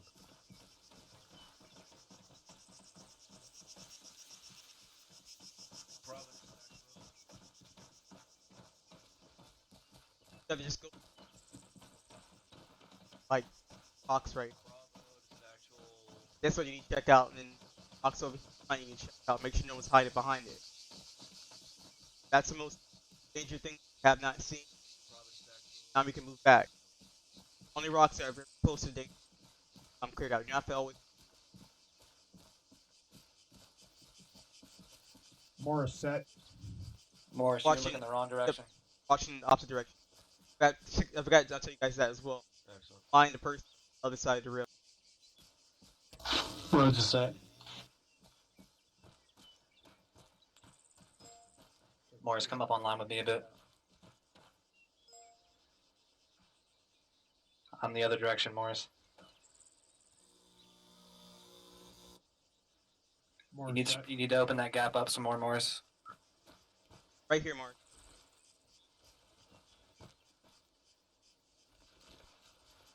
Try to get yourself exactly aligned to the person on the other side of the road. Private wait. Actual, this is Alpha. Alpha, this is Alpha, this is actual. Send it over. We have danger crossing security set. Alpha, this actual. Good copy. Out. Bravo. Push town now. Across danger crossing. Over.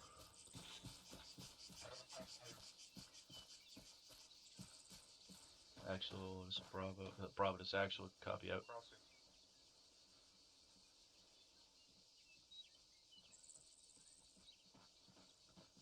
Fuck it. We'll do one here. Danger, long. Yeah. Yeah. Yeah. That'll take them a long time trying to figure out how to do it. Near side breakdown. Cross through. Yeah. Watch my 6, Mike. Alpha, this is Bravo, over. Bravo, this is Alpha. Send it. Alpha, this is Bravo. We are set. Security northeast across the danger crossing, over. Roger that. My guys, Alpha, checking. let's set up long haul security. Wait. But you should might be, wanna- like. Roger. Guys, look. Actual.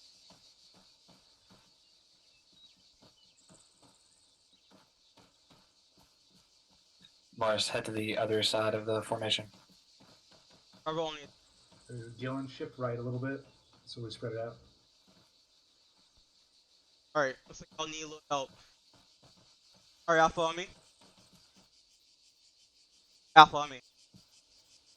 You guys got security out to the west. You stay there. Everyone else on me. Rifleman and the Granger on me. Alpha, rally up on Sergeant Smith. Alright, so you guys look. Alright, this week. Now you see danger crossing that Bravo's got set up. Bravo, stay on your danger crossing.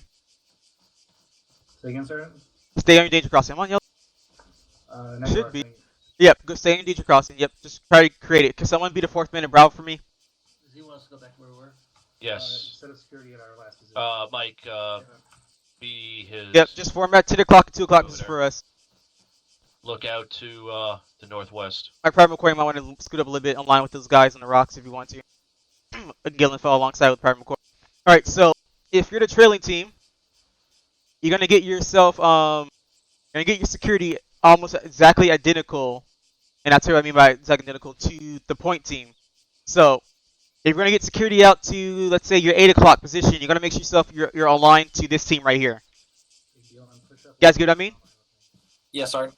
Alright, team leader, go ahead and assign a team. Either your team or a buddy team will be on this side. So who's gonna take the 8 o'clock position? Roger that. Which buddy team? You or That's me and Adamson, I believe. Alright, if you guys want to take the 8 o'clock position, go ahead and form right now. Adamson, this side you're gonna look at directly. 6 o'clock. Thank you. And what side you're looking at directly, Private Wade? Be my 9 o'clock, Sergeant. Awesome. And that's the perfect one you guys did. A little adjustments that might need to be made from there, but awesome with that part. Alright, team 2, go ahead and follow me. Automatically, you guys already know that you're taking the sector of the at 5 o'clock. So, I'm sorry, 4 o'clock. Let's see here. You get yourself exactly identical, like I said, to the team. It's right across. So go ahead and form your 6 o'clock position. Make sure you're on right across or exactly aligned with the team at a 12 o'clock position and your buddy team as well. So you gotta make sure you're aligned with them and aligned with the guys behind you. Guys, get what I mean? Yeah, because the thing is, I don't want to show you exactly. I want to see if you got how you guys are gonna do it and then correct you on the mistake. That would be easier for you to see what I mean. All right, go ahead and form that position. Yes. He's supposed to be at 6 o'clock? Yes, Sergeant. Go. You guys supposed to be forming at 12 o'clock. Okay, come here. All right, come here. All right. You guys, right. All right, come over here. Close to me. All right, someone come on where I'm at right now. See the person who's gonna do who's gonna watch the exact 6 o'clock position. Who I see? Pick somebody. Alright, so in private roads then. Private Morris, you're gonna get yourself a security out to the exact 3 o'clock position right here. There you go. Move a little bit to your right, Private Morris. That bit. Who's our 2IC again? No, to your right, not left. Yep, Right. keep going. And Roads. roads, you're hot micing. Alright, that's good, that's good, Morris. Alright, need you to watch exactly to the 3 o'clock. Roads, you're hot micing. There you go. Yep, just watch to 3 o'clock, position right there. Keep the dagger again. Morris, The 3, right behind you. There you go. There you go. I'm just checking my position there, Sergeant. Oh, okay, you're good. Alright, you go prone, you can crouch, wherever you want to. Alright. Alpha, go ahead and crouch, move your head to swivel, and this is how it should be looking like. So keep your position facing, I mean by keep your head swivel, press your Alt key and move your head around. That's what we mean by keeping your head to swivel. This is how it should look like, whichever position you may be in. This is how it look like if you're in 12 o'clock position. This is how it look like if you're in 6 o'clock position. They're not different. They're all the same thing. So it shouldn't really be that hard to create it on both positions, okay? Like I told you, just imagine that you're creating a 12 o'clock position, but however, you're just watching the rear of a team. Does everyone get that? How to create a long haul security now? Yes, Sergeant. That's proper weight. I was just gonna say, Rhodes, you should probably bind your look around, your free look key, to your other Alt key, not the left Alt key. I'll do that.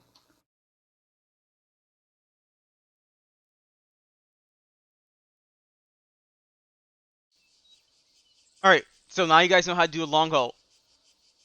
You're basically creating yourself 180 security to the 6 o'clock, because the other team, the point team, is creating 180 security to the front. Alright, do we need to do it again? Sergeant Margiotto, this is your show right now. I think these guys got...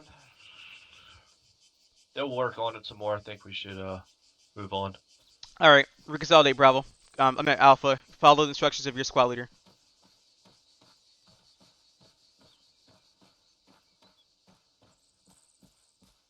Alpha, Bravo, prepare to move out. Bearing 069er.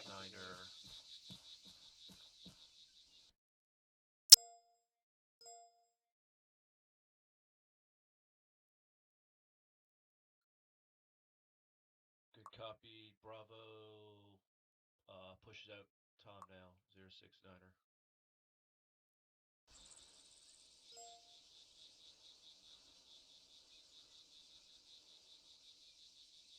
May have time for CQ. Not? Alright, No. Bravo. I will see here and I will make do it that we are able to go through CQB.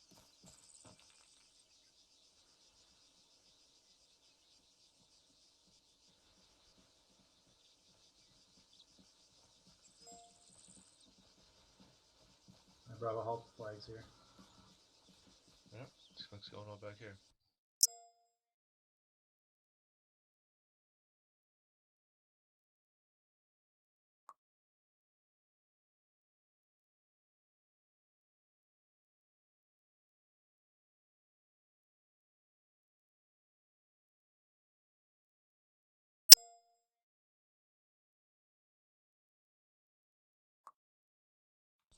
Oh, they're here?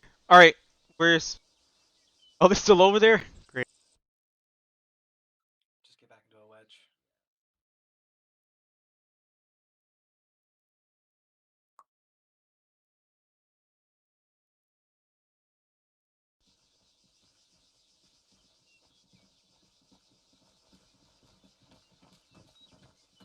Alright, Bravo, do a short halt here. Short halt Alpha. Actually, I want you guys to come online looking downrange northwest. Bravo, get online on the wall, looking northwest. Alright guys, we're gonna imagine here that on your route to the flags, you guys got contact or took contact from Left flank. yep, from your left flank, basically. So now we're transitioning from movement to maneuver, and I'm gonna, after that go part, I'm gonna show you guys on the map how it looks like actually you get engaged and how you should be maneuvering. That way you guys are ready for day 4. But you guys took contact to your left, so like Sergeant Margiotto said, the preparatory command of that is getting online. He said this earlier during formations. What you're gonna do, as soon as you get contact from any sector, you're gonna B's gonna tell you get online, contact to the north. So if you hear that, obviously you're gonna get online to the north, and you're gonna get online to the rest of your team. So Alpha, you took contact to basically to your north, so you guys formed a line. But however, this is what normally should happen when you get contact. So if you're moving, get contact, you're gonna immediately hit the deck. You're gonna go press your dead key, hit the deck, and then you can figure out where the contact's coming from. Once you know it's from the north, that's when you hear a squad leader say, Alpha and Bravo, contact north, get online. Now you guys got online to the north on this rock wall. Now, if there weren't any cover to the sector where you're getting contacts from, you're going to get prone, you're going to stay prone. And then we're going to bound based off of 3-second rushes, not bounding by cover to cover, but 3-second rushes. What a 3-second rush is, Sergeant Cool of Corporal McCoy, can you go ahead and show that to them? While I explain it? Say again, Sergeant? Just show them a 3-second rush. What's going to happen is that an element is going to go ahead and cover, while the other element does a 3-second rush. So basically what's going to happen is you're going to stand up, you're going to run for 3 seconds, and you're going to hit the deck. It takes an enemy infantryman and after 3 seconds to find you, lock their sights on you, then engage you. Sometimes you could say, I'm up, they see me, I'm down. That'll be within 3 seconds. So then it shows you what Bravo just did right there. Bravo, can you do it one more time? Robert? So just do this both one of you guys are bounded, one's covering, and then once the other one's down, you'll say I'm down, and the other one will say, alright, moving. You say I'm down and set. So I'm sure you guys this is how it looks like if you're bounding if towards cover, or are we just bounding to the contact without any cover in front of you? All right, 3-second rush. Wade and I go first, then Gillen and Mock. All right, here we go. Bounding. Nope, Gillen, wait for a second. Down. Bravo set. And that's a little sloppy. But ideally, you're gonna bound just like the same way you would bound based off of alternate and successive, and we'll show you guys that in a few seconds. It's just like that for 3-second rushes when you're bounding from no cover. All right, let's go ahead and move on from there. Now from this case right here, we do have cover. Now because our next cover is a little bit far away, don't worry about doing a 3-second rush. This is just for you guys to get practice on doing alternate and successive bounding. Now alternating bounding. What's gonna happen? Alternating bounding is basically. Now let me go successive bounding first. Successive bounding is one element is gonna bound to this nearest rock wall, and then once they're set and cleared, or once they say they're set and covering, the next element is gonna bound online to them. So they're gonna move up to their rock wall, whichever cover is online to the element that just bound up. They're gonna say, "This is Bravo, we're set covering," and then the other element would say, Roger, Alpha's moving. You guys are gonna bound up next rock wall right up ahead. Then you can say Bravo reset and covering, and then Bravo will say Roger we're moving, and then Bravo's gonna move up to next cover in front of them, and they're gonna be online with you guys once again. And say Bravo set and covering, or Alpha reset and covering. Everyone understands on how to do successive? Yes, sir. Okay. You're not going to be using a 3-second on this. You're just going to go No. right for your Yep. cover. If you got cover right in front of you, you can just go run towards that cover. You're not gonna walk. You're gonna run. Because remember, bullets are flying towards you, so you want to hurry up and get to that cover. So once again, everyone understands that addition Yes, sir. to that part? Alright. Now, alternating is just like successive. However, the element's going to bound past the person that just bound. So they're not going to go online, but they're going to move past them. I'm sure right now. So Alpha, if you're going to go first, which actually you are going to go first, you're going to bound up first. So you're going to get up to this cover, right? You can say, Bravo, we're set. And Alpha will say, alright, Roger, Alpha's moving. Sorry. Bravo will say, Roger, Bravo's moving. They're not going to actually get to this rock wall. They're actually going to bound past you and go to the next rock wall right up ahead. That's alternating. They're going to bound past you. Bravo's going to say, Alpha, reset.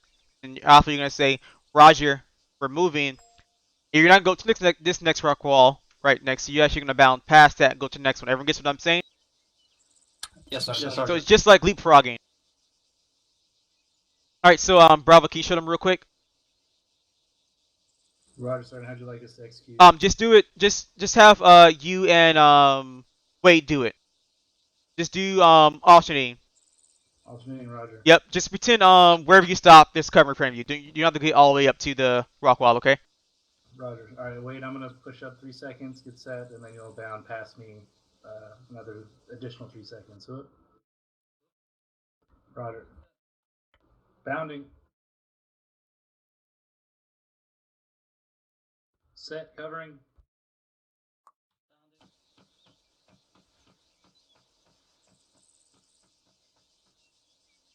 And notice that he actually, even though it was 3 seconds, there's cover right next to him, so why should he stop? He actually moved to the next cover. Bounding.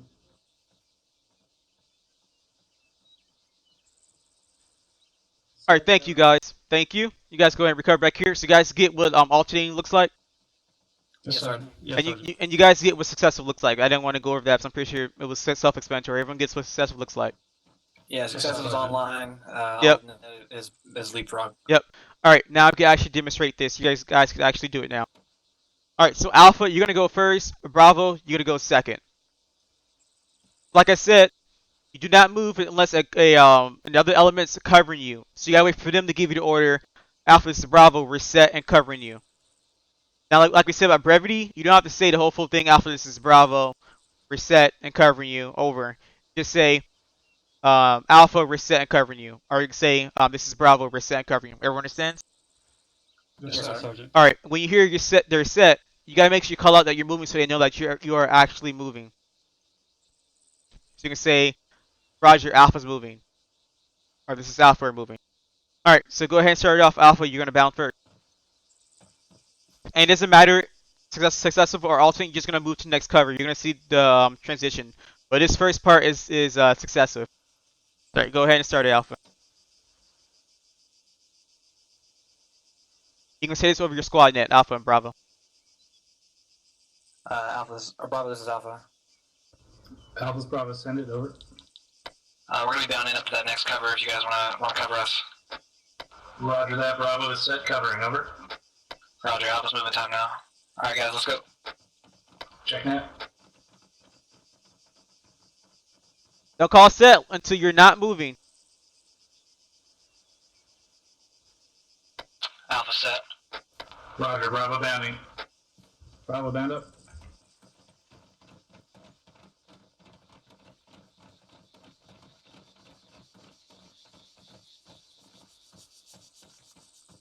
We know when you're set. Mark set. Alpha Bravo is set. Covering. Over. Roger, Alpha's mounting. Alright, let's go. Let me know when you're set. Set. Set. Set. Bravo, Alpha set, covering. Roger. Bravo bounding. Bravo down. For the team members out there, there should be an automatic instinct to let your team leader know that you're set. Don't have them waiting on you. Jordan's hut. Alpha Bravo set. Covering. Over. Alpha copies, we're bounding again. Alright, let's Roger. go.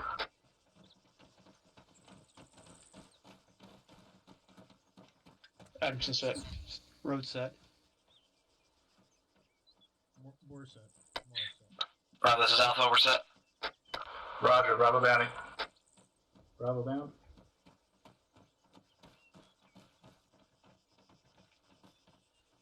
Mark set. Jordan's hut. Alpha Bravo set. Covering. Roger, Alpha's bounding. Alright, let's move. Moving. All right. Next one's gonna be alternate bounding, so we'll push up past them. Adamson set. Roger, that's our More set. Alright, now you guys are gonna see the transition between alternating to successive to alternating. So now this is alternating. Alpha set, Bravo. Roger. Bravo bounding past you. Time now. All right. Bound.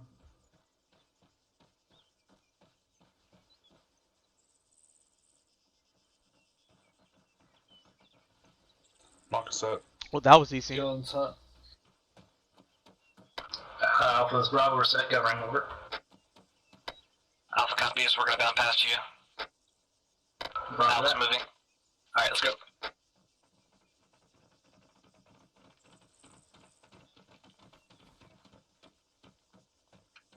Adam More set. set.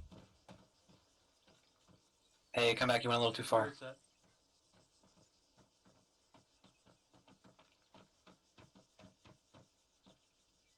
Want to be careful.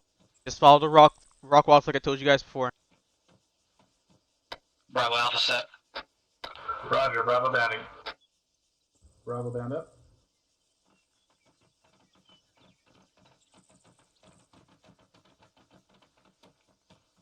Mark set. Gillen set. Alpha's Bravo, we're set, over. Roger, Alpha's bounding. Alright, let's move.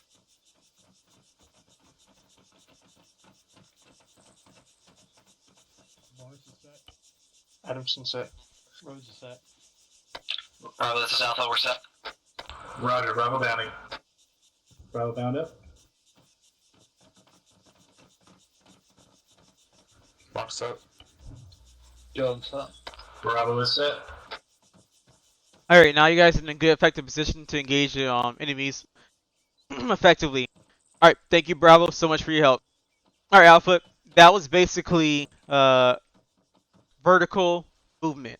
Or I should say vertical maneuver. You guys are bounding to cover one element covering while the other element moves. Remember, you guys can never move or maneuver unless there's another element covering you. It could be a team, it could be another squad, it could be another platoon, a task force, what can it be, whatever. So remember that. Now that was, like I said, vertical movement. Now we'll go over horizontal movement or maneuver. And that's basically by the term of peeling. Peeling, you can move either left or right, laterally in that horizontal movement. Keep on peeling, there's no cover between you guys. You can make sure you got space between you. And you're on prone.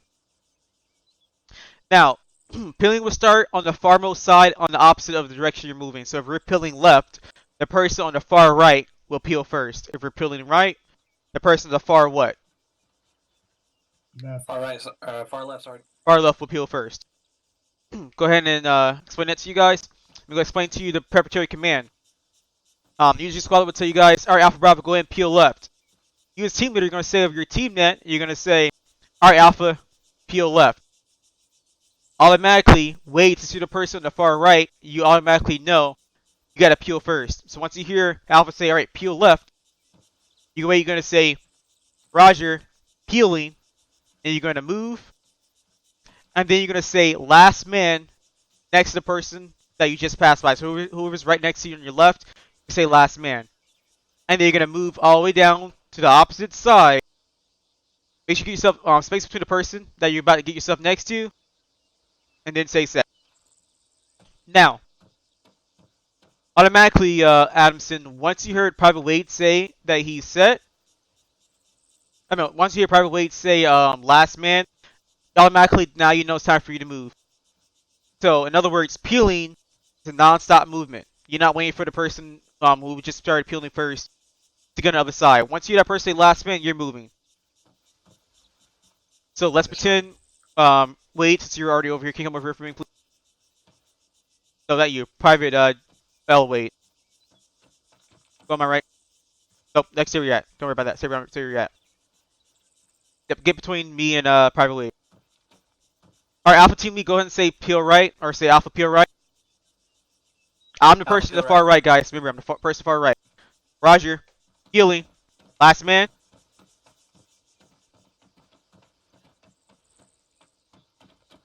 Last man? Alright, awesome. No. Guys, go back. I'll just show you guys what automatically you should do once you hear last man. Alright, you guys get the concept? Yes, sir. Yes, sir. You gotta make sure you keep spacing, correct? Between you and the person on your right or your left. So make sure you remember that. Alright, so we're gonna peel left and then we're gonna peel right. We try to do this within about 2 minutes. Alright, I'm pretending I'm a squad leader. I'm pretending I'm saying those in your squad net. Alright, Alpha Bravo, peel left. Roger, Alpha peeling. Alpha No. peel left. There you go, awesome. Last man? Make sure you say peeling. Oh, daggone it. Sorry. Like I said, when you get up to peel, you gotta say peeling, and then you say last man by the person you pass by. You didn't say last man. Say last man by the person you peel right by. Peeling. Keep going. Last man. There you go. Peeling. Last man. Set. Last man. Rose, you didn't say peel when you got up. Keep going, Morris. Peeling. Can say last man. Last man. Peeling. All right, hold up for a second. Stop for a quick second. I'm gonna reiterate this. It's like we're getting messed up on here. When it's time for me to peel, peeling. Last man. Exactly like that. So if I was Wade, get up, peeling. Last man. I'm not gonna say last man when I get by the person on the far left. I'm gonna say last man by my brother that was right next to me. And you're gonna call out Sorry. peeling. But everyone else knows, alright, this person's now moving up. It's almost my turn.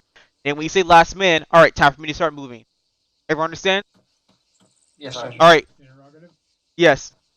Are we supposed to be saying this over comms or just in our local chat? Just say over comms if it's within the team. If a squad's peeling, then you're gonna say over local chat on yelling. Okay. Yep. Alright. Let's go ahead and peel right this time.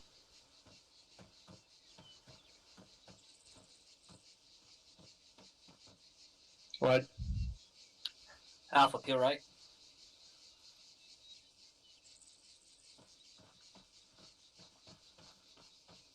Alright, I didn't hear anything in that part. Peeling. Make sure we fix that, Private Morris. Keep going, wait, bro.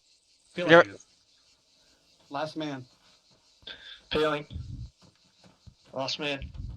Peeling. Last man. Peeling. Awesome. There you go, Private. Peeling. Last man. I just have a quick comment, Sergeant, after that. Last man. Go ahead. Alright, stop here. You good? Peeling. Yes, Private. I'm just Corporal McCoy. Thank you, Sergeant. So, Private Adamson, you notice where you laid down here? You're like a foot away from the tar cover. Yeah. So when it's something like that, you can make that decision to just go that extra 2 steps. That'll do everyone a great service there. But that's all I had. Thanks, sir. Thank Corporal. Thanks, Phil. Alright, so something I did see, like Corporal McCoy said, but however, you guys were not in line. So if you guys got engaged by a contact from a certain direction, the person's a little bit too far up ahead. You guys engage by contacts, one person won't be able to see, or maybe the whole team won't be able to see past that person who just moved up too far up ahead. So make sure you guys are still in line with each other whenever you're peeling. And still there's confusion with the last man part. I'm going to say it again. Peeling. Last man. I say last man to the person right next to me. Not to the person that's the person about to sit next to you. The person that you're about to leave, you're going to say last man so he knows it's time for him to get up. Everyone understand? Yes, Yes, sir. sir. Alright, everyone look at your map. You guys see where my dot is at?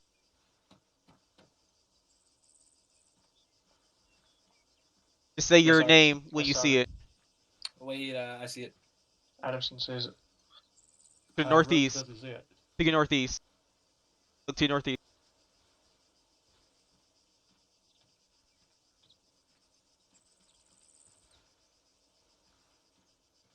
I'm not seeing it, Sergeant. Marked it on side channel as in here. On your map, not your macro dagger.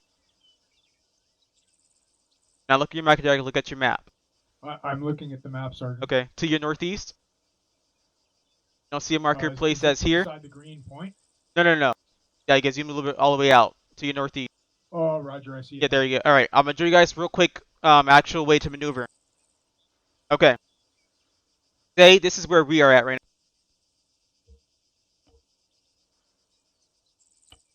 That's our position, right? Let's say Alpha, that's you. Or you could be Bravo if you want to. Say that's the trailing team, that second dot. Let me change it to a different color.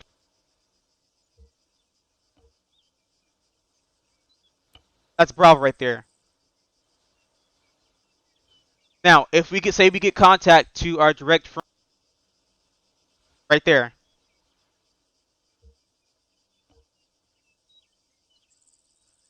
So everyone sees what I'm drawing, correct? Still? Yes, Yes, sir. Sergeant. Yes, sir. So if you get contact, they got eyes on us right here. So immediately, Alpha, you're gonna get online. Am I correct? You form a skirmish line, correct? Yes, sir. Yes, Sergeant. All right. This is what you do when you maneuver if we're doing movement. Usually we don't bound unless it is needed be if the contacts already know that trailing team is nearby. If we're doing traveling Overwatch and the team's about 50 meters behind each other, this is what we're gonna do. So immediately, as soon as Alpha, you get contacts, whoever's a point man, point team, it could be Bravo or Alpha. As you guys get contacts, you immediately bring up that contact report to your team leader. Sorry, your squad leader. Squad leader can hear that, and then if you're the trailing team, Bravo or Alpha, when you hear that contact report that will send up to your actual, you already know where to maneuver. So to them, this may be at maybe 330, bearing 330. So say contact fire team element, bearing 330. When you guys hear that, now you know it's to your northwest. So you're gonna maneuver just like you're gonna go around, engage the contacts from their right flank. Make it actually better than that. Now, I want to be that much wide, but you're gonna go around. You're gonna follow as much cover as possible, so you stay behind this tree line, and then you approach the contacts from the right flank. And everyone sees this little L-shaped engagement. Correct now? Roger, Yes, Sergeant. sir. It's Yes, what Sergeant. it's what you call a semi-enveloped attack. Basically, enemies have no way of running, no way of not backing away, I should say, no way to retreat to. They're getting engaged from both flanks. If they try to move right, or move to the left, we could just continue following them, pushing them from their rear and from their right flank. If they move back, we could just keep on pushing them back and back to get to some hard place to run out of. So that's exactly what you're gonna do your maneuver. So does everyone know how to maneuver now?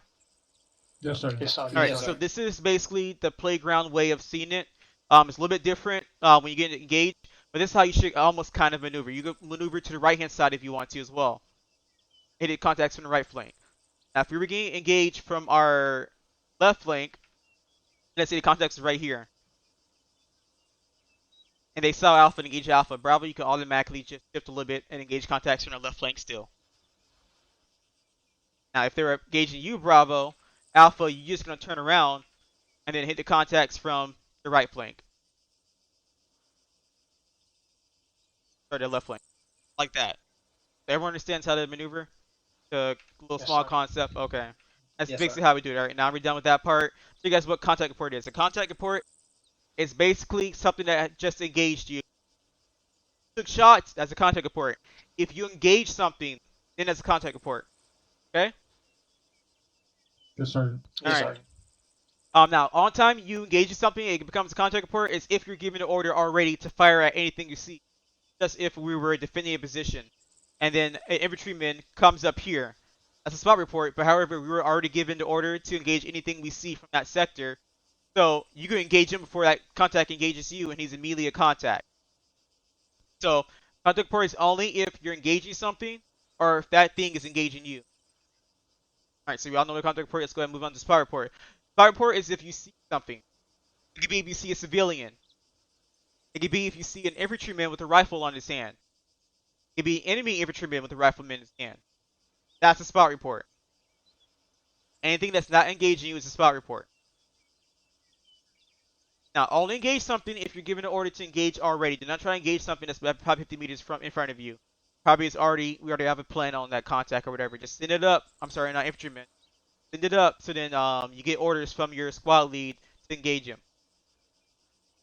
Alright, let's see here. Now, within your spot reports, contact reports, you have to encompass this thing, and it's called your 3Ds.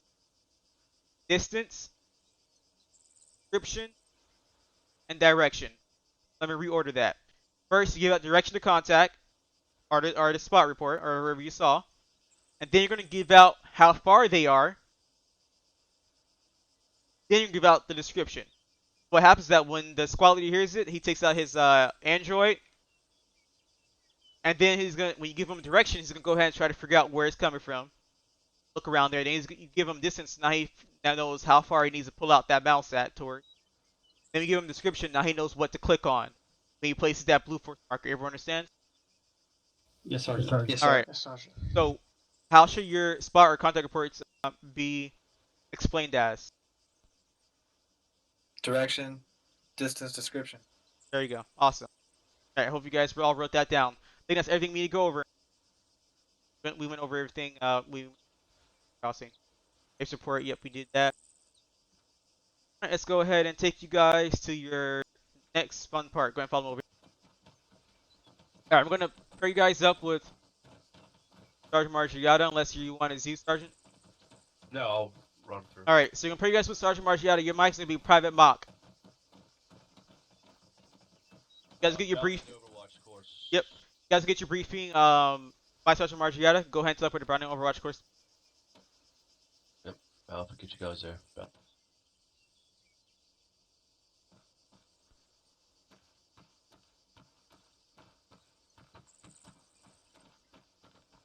Alright, Alpha, Reliant, point me to the north. Alpha copy is moving.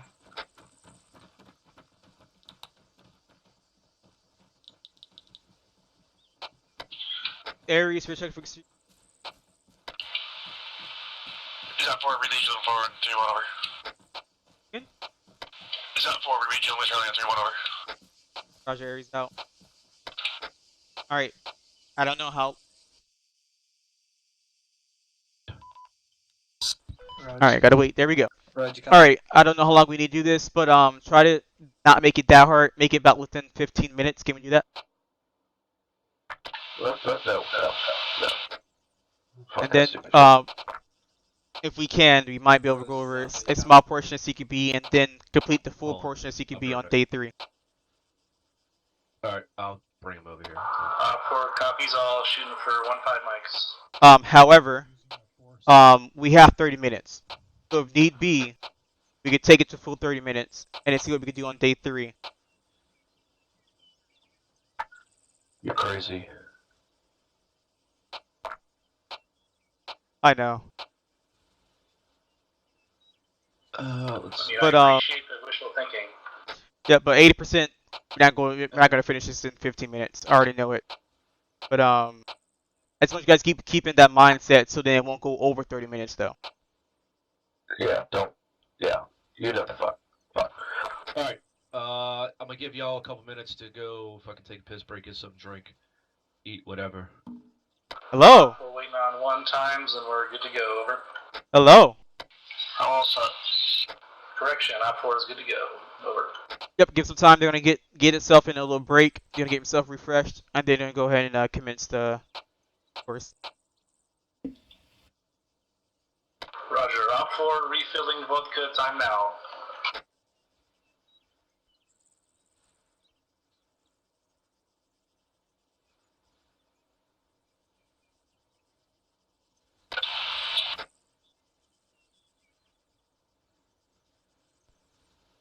Try to apply pressure, not applying pain. That's what I mean. Do not try to shoot him. Just try to scare him away. Gonna do anything stupid. Just do what we always do. Yep.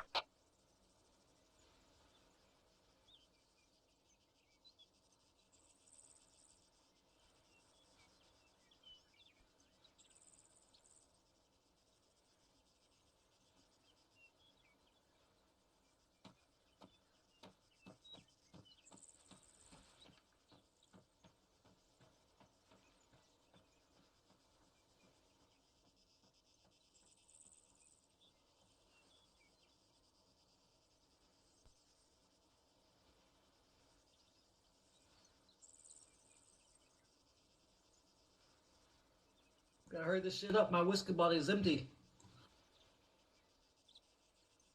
Deal with it.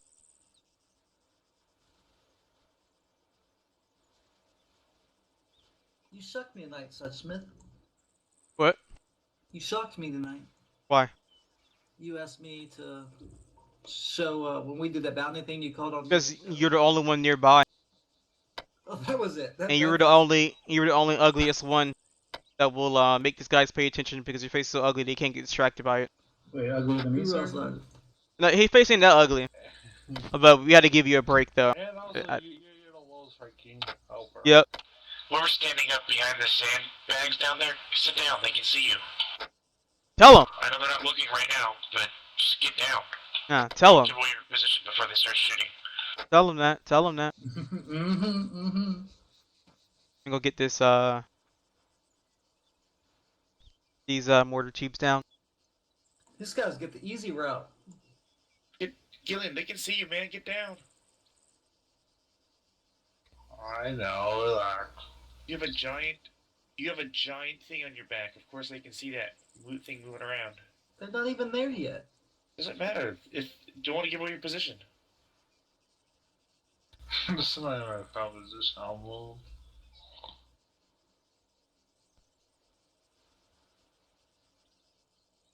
I'm not the Make sure, name change. Just make be sure they're fucking friendly this Wades. time, stuff. They've always been friendly. Well, I thought they engaged though. They shot at you guys because they thought you were ugly. I'm sorry. They saw McCoy and then I'm like, this must be an alien.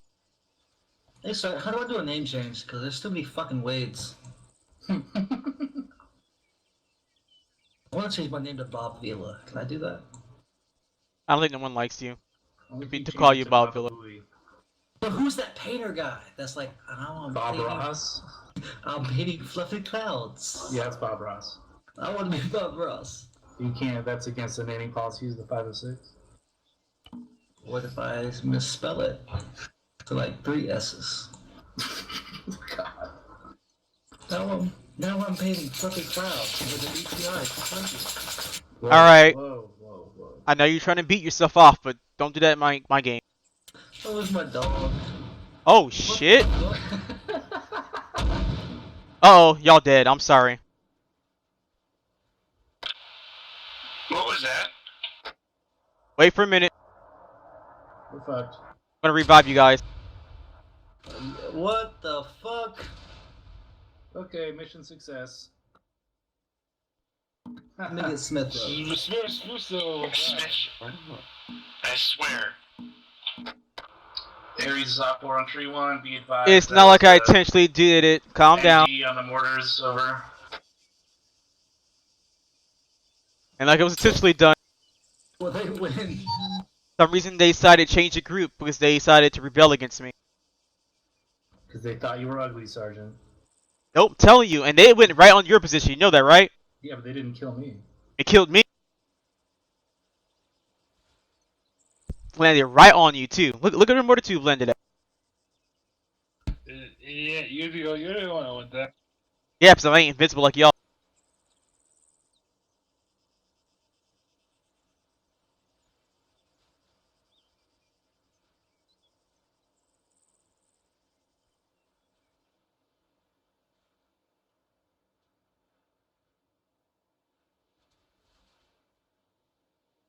Who gave the recruits Zeus?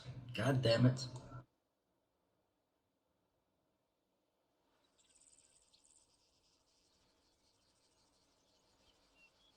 Obligatory comment about why we can't have nice things.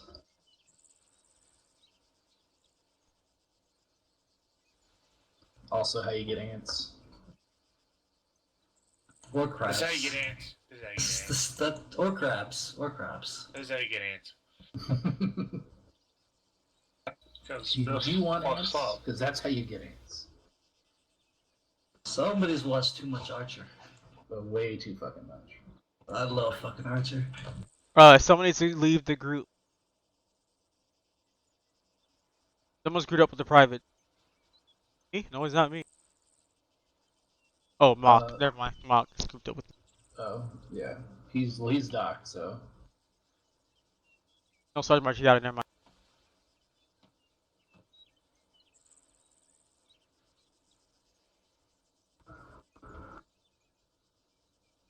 Can never finish on time. That's what she said. The whole OSUT structure, in my opinion, not structure, but so these need to be revised to a different day. In my opinion, I'd rather like to have us go over movement and maneuver on the same day of LENAV. Oh yeah, that would be. And then going over vehicle PID and dismounting vehicles and the convoy procedures the same day we go over the ATs and weapon systems. I liked how you did the new formation where you go up in the tower and you physically can see it. Oh, that's a lot. That's what's placed on day one. I just placed it back on day one by the help of Corporal Hartman. Why did you do that on day one? We don't have time. Day one. What do you mean you don't have time? It just depends on the class, really. Some are faster than others. Yeah, we never have time on day one. Yeah, well, I was like, well, Of reasons that I want to tell you, but I can't. This is Well, formations is technically on the day 2 outline. Yeah, it is. Mm. But that is a lot better than the slide. But anyways, yeah. But anyways, with Lieutenant Lewis, though, he wasn't able to complete all of day one with formations. First Sergeant can. He skipped some stuff that, my opinion, can't skip because some stuff are irrelevant for you to speak. You don't have to really tell him on certain things. I was just saying it was better. I like that better than just showing a quick slideshow. Like, okay, this formation and The slideshow is quicker. You know, so we weren't on time. We didn't have to worry about going overtime on day one and day two. On time went overtime was day 3. This is true. This is true. And I'll tell you, that's the way my OSUT was before when we were at the airfield, and Sergeant Kulip could tell you this as well, because he would think he was there as well. But that's how my day 1, 2, and 3, and 4 was like. There weren't no pre-made stuff. My OSUT, day 4 was the hardest thing, harder than y'all day 4. Very hard. Day 1 was we were in an airfield, that little terminal, and we went through a bunch of slides, talked to us about the radios. They didn't explain us how to use They explained us how to use our radios, but didn't tell us that much pro word. They didn't baby us. Then we had to get up. We had to get our radio set as quick as possible.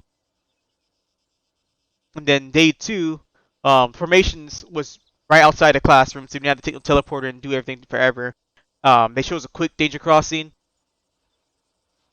quick movement. Formations was, let's see, formations were all on the slide.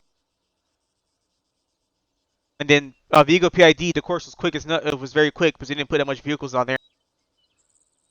I know Morris. I brought Morris in. I've known him for like a year and a half. We played a lot of games together, but I don't have high hopes for him. I don't have high hopes. Morris?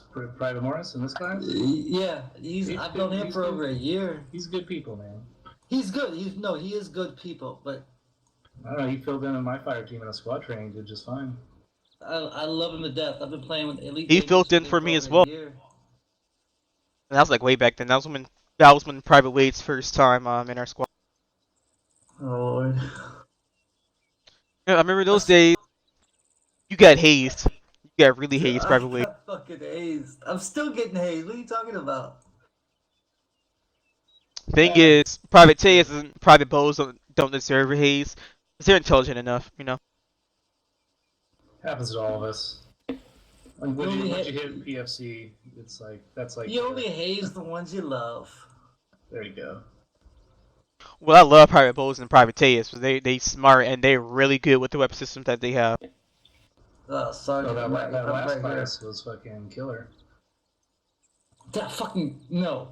Whoever was shooting those fucking Mikes, give that motherfucker a 302. Like Jesus Christ. Yeah.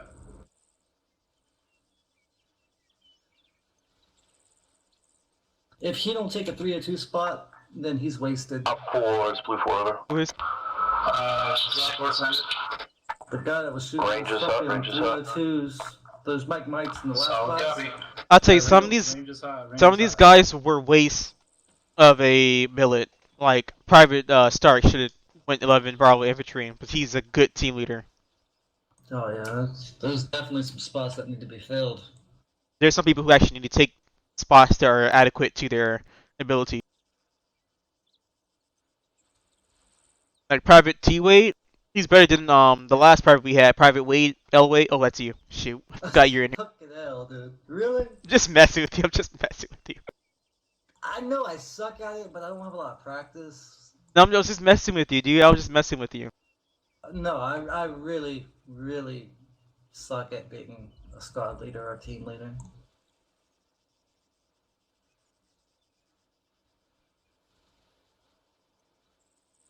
I'm the type of guy that just wants to be told what to fucking do.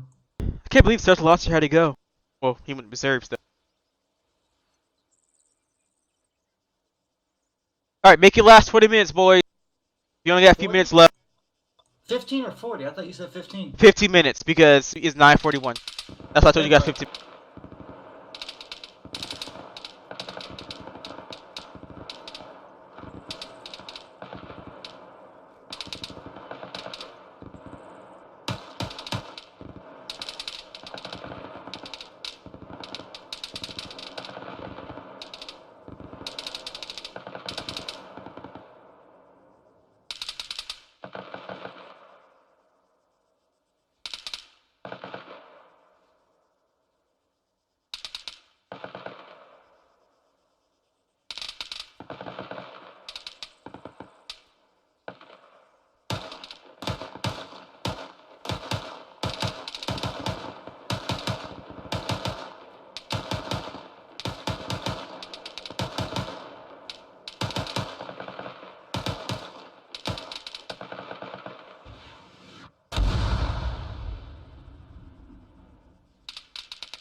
trying to make me shit my pants. I was so close. I saw y'all running to him, and I was like, uh-oh, you down?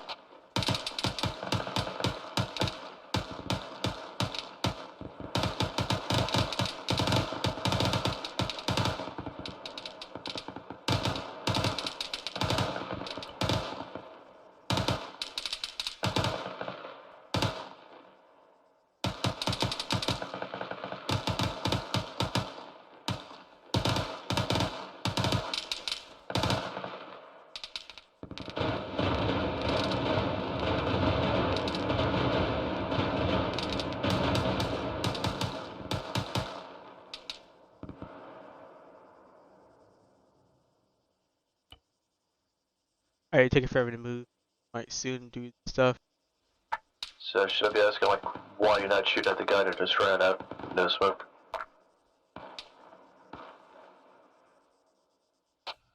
Told us not to kill him. You guys need a response. He's asking y'all a question. I mean, Do you want 15 minutes, or do you want whatever we did before? no, I want you to fucking pound on him like we fucking always do. Copy that. Yeah, the only thing I was saying at 15 minutes, I mean, like, if don't just try to, if they do something stupid, get them.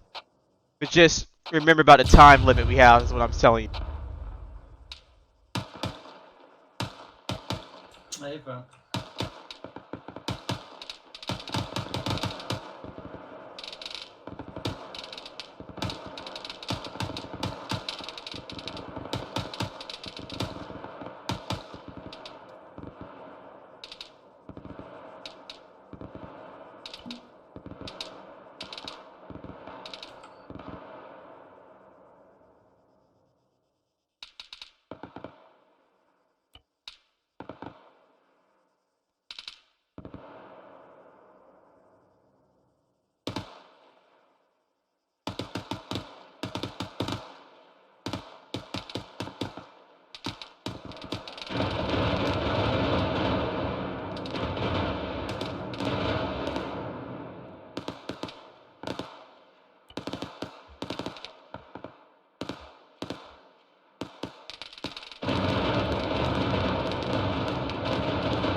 He just got shot in the head.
Wade's covering the group on the left, looking up to that smoke.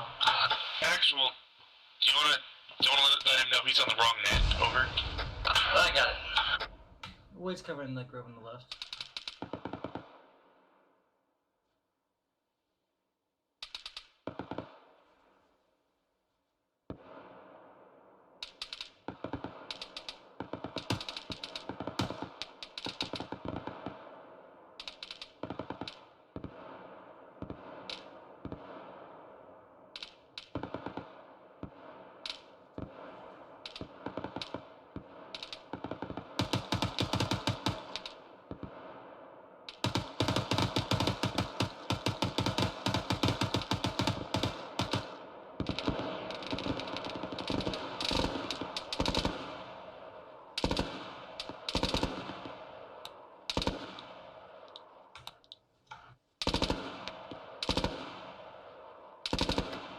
Mike, Team Lee could use a little more over here. Can you check tree one over? Charlie Tree 1. Alpha, this is Mike. We're covering that left side. Yeah, that's safer.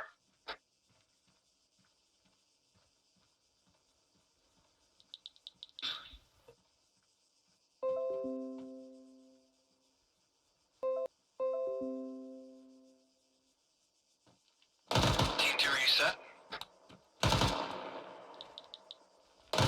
Horse is down again. Roger, can you cover so we can move up? Yeah, I'll try.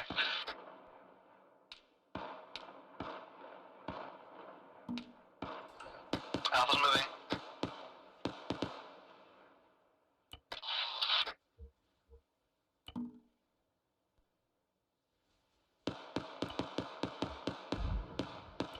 Alright, Team 1's about to get set here. Don't move yet.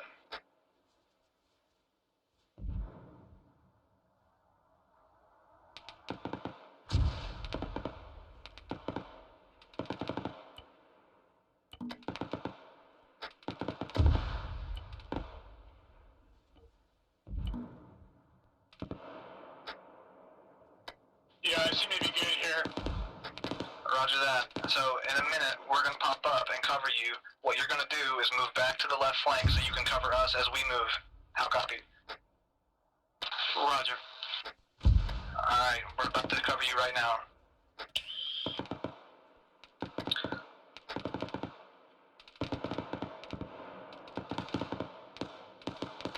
Alright, so Team 1 is covering. Team 2 is moving.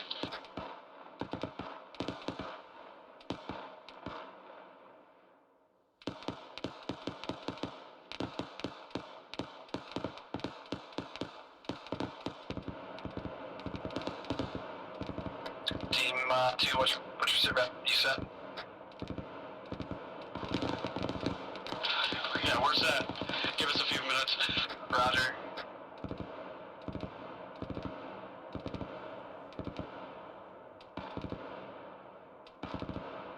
I need a medic on my paws.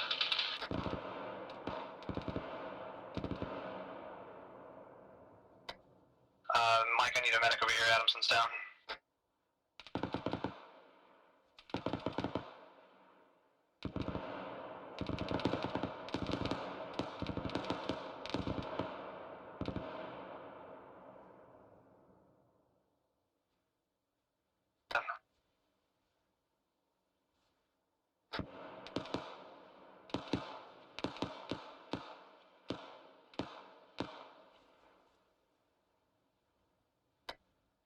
Team 2, what's your status, over? Morris is bandaging again.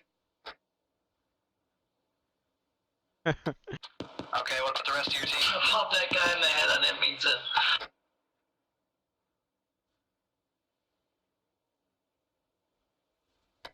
I can't see him, he's not even here. So if you know you hit him and hurt him, lighten up on that area. Roger that. Yes, far right side behind the sand dunes. He popped up. I just took a pop shot and hit him in the head. His torso is half sticking out of a rock. Okay, so do you know the location of your downed buddy? Yeah, Roger, he's in front of me. He's just sticking out of a rock. I don't know what to do about it. Copy that. Don't you think that's something I need to know? Because I can't get a medic to you unless I know he's down, right? This guy needs to be Yeah, team he's leader. down, but I mean, like his body's sticking half out of a rock, so That's he could use a Wade. medic over here. That's dumb. Yeah. Wade's good. I like Wade. Roger He that. better go 11 Bravo. I swear. He, We're gonna be. I'll take it. I'll take it. So is he like down, or is he So gonna what? pick up? I'll take him as a machine gunner. That is unknown because he's like. I Nope. said, We his need him as whole 11 half of Bravo his body's infantryman, sticking through a regular rock. one. This guy needs to be team leader. That's the medic. That was the Mike standing up there like a doofus. Yeah, Mike, I need a medic at Team 2's position. Wait, they got a man. I'll let him take my team. Alright, Team 1's gonna get ready to cover you while the mech moves. Spots in that broken house. Team 1 set. Covering. There it is again. Same spots. Oh, I just fucked that guy up.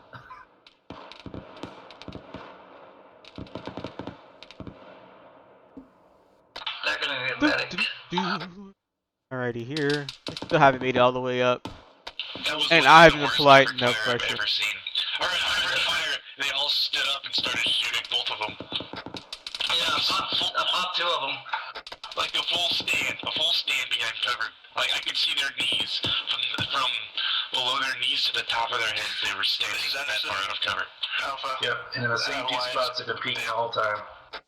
I've been in the same spot for about 10 minutes now with a sniper rifle, and I'm just popping them left and right, and they have not even tried to fire on me.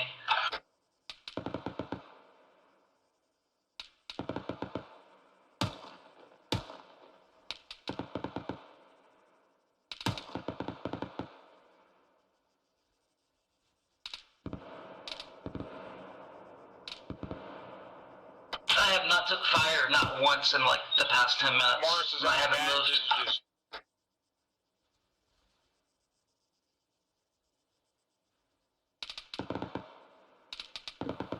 Adamson is Alpha up yet?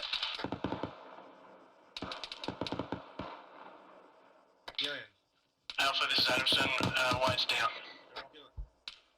Was that you saying that you haven't taken shots? No, that's Wade. Alpha, this is actual over.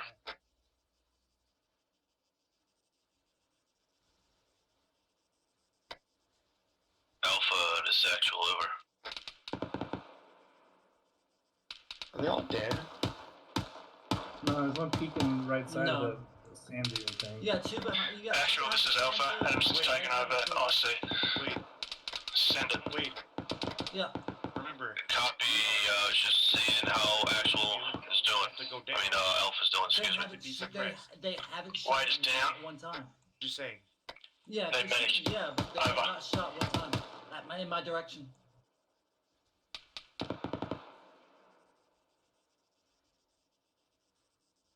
Good copy, medic is coming to you, Tom now. Alpha copies out. It's Mike in actual crossing behind the smoke.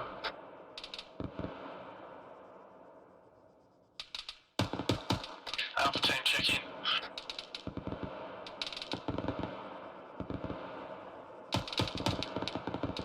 Alpha team, check in.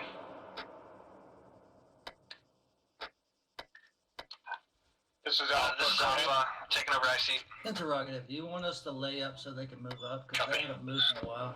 Team 2, what's your status?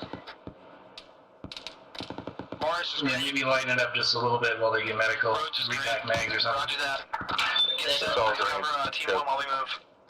Disregard, light them up. We're set. Roger that. Team 2 moving time now. That was a Mike.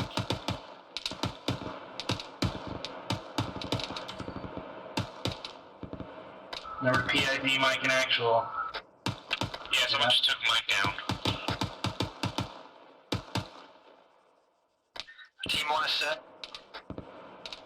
We're gonna need to move again though. We're in a really bad spot, so just wait one.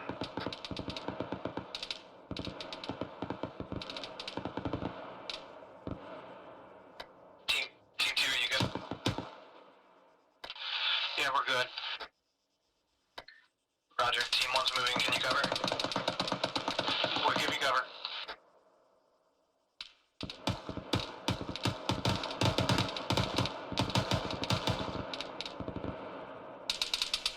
Adamson, move to that sand hill right there, you see that?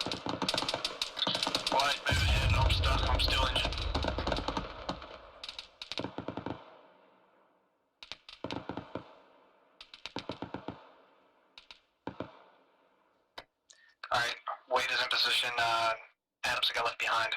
I believe he's in. I've got loss on you. I've got no bandages. Need a medic. I can move up to you. Roger that. Mark, this is Alpha. Adams needs a medic. He is out of bandages and unable to move effectively. Copy, move it to him. Alpha, Morris is down also on Team 2. I think they got a man down on that left side of that right-sided sand dune. Marcus is Alpha, Morris is also down. Good, copy, we're pushing back to him. Adamson, let me know when you're good. Anderson, train. Roger, can you make them allocation? Do you need smoke? Light, pop and smoke for the mini.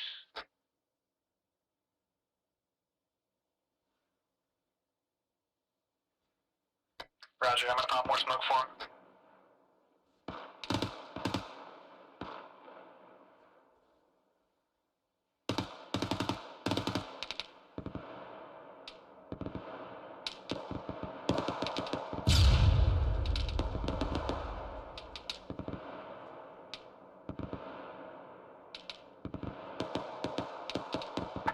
Disregard green smoke.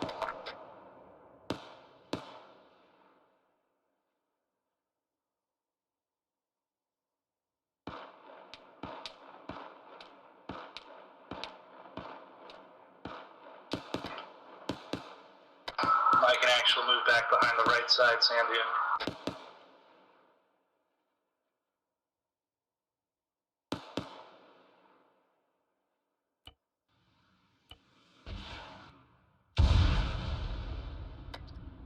Team 2, sit rep. Wait to be back. Morse is still down, he's being worked on by the medics. Roger. They moved up to the left sand dune right before the tank. Back up. Over. Roger, Team 1 is about to cover for you. Roger. Move to your next spot of cover. How copy? Okay, we're moving. Team 1 covering.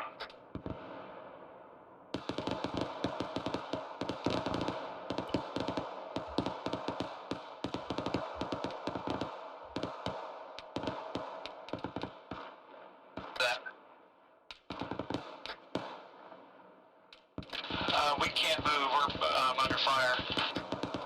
Pop smoke. Just pop smoke if you're under fire.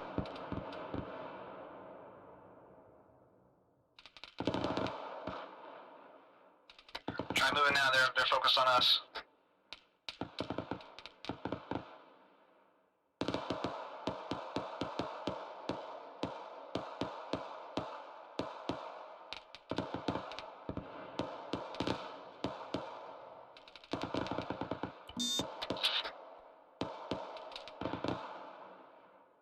What the fuck are they doing? Just running out. I'm down my legs, I can't walk.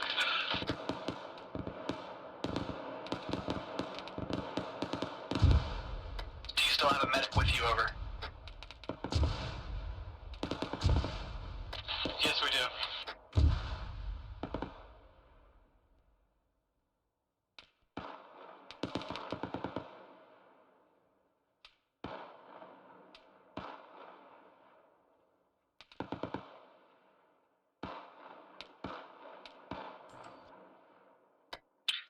Alpha's black on ammo.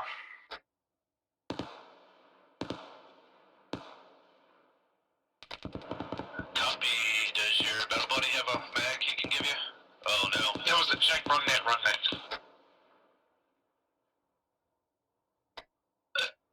You're gonna have to meet up with one of your guys so they can exchange ammo to you. It's still. He said that on SWAT. He said on his Steam net.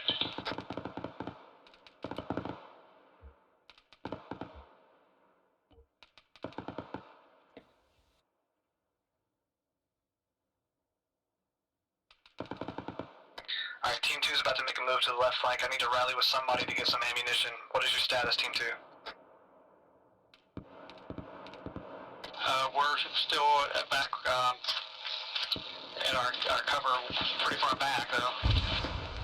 wanna know why I've been in the same spot this whole entire time and I haven't got shot at not one time? Smoke in the middle of this, have you heard like cracks?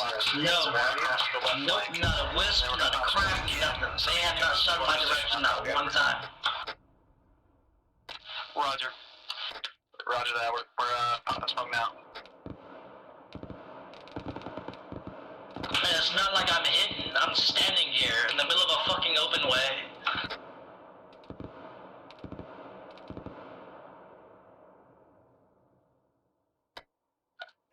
Give it about 10 Sierra. Team 2 is gonna move.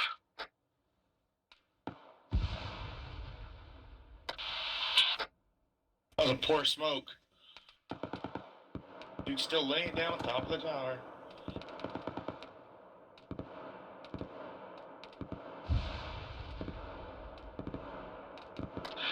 Team 2 moving time now. Just let them go. They're gonna stay. They would stay at that thing forever if we kept shooting them. We're gonna launch some orders in that position now that they just left to show them they should have left there. Good enough. Yeah, we're coming. But they stayed there for way too long. Yeah, I'm launching mortars in that position now. Oh shoot! Oh god. Margiotti might want to move from that position. Mortars are going in. I can't stop it. I can't stop it. They moved. I can't stop it. You're fucked. I can't stop it. My bad, you're fucked. They're gonna get hit! They didn't hear me? Oh, they're invincible. Oh no, they're not. They're alive. They're fine. They moved. Oh, I'm talking about Margiotti and them. They didn't move. Margietta down? Yeah, Margiotti Mox down. I had to revive them. They didn't listen. I just told them they need to move from that position. Roger. You guys need to How do we have the same hill of the broken building?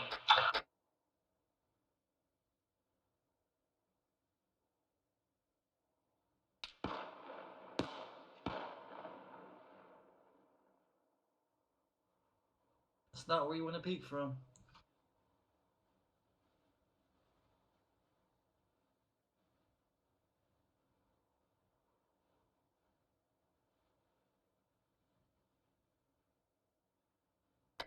Alright, so when we say, Adamson, you still got a belt, right? Now they're poking up before the smoky builds up. Cover you, you're gonna move to that next bit of cover right in front of us. Let him move up to the next line of cover at least. Hey, just letting y'all know, they're popping up as soon as they feel the smoke. And the smoke's not been built up yet, and they're just like fully exposed. Moving to that tank. Roger, we'll take note of Negative, straight in front of us, bearing 351. Yeah. Roger. Mike, this is Alpha, send it. Alpha, this is Mike. Any medical attention, pain management, etc. Negative, Mike. As far as I know, we are good at this time. Alpha, this is Mike. As far as you know, maybe you should figure it out. Well, I meant to say, correction, I was just with my guys. Everybody was green. We're blank on ammo, but that's it. Morris is set. Alpha, this is Mike. Solid copy out. Alright, so team 2 set. You guys have any ammo you can cover us for our move? Affirmative. Alright, let us know when you're set, let us know when you're covering, and we're gonna haul ass to you.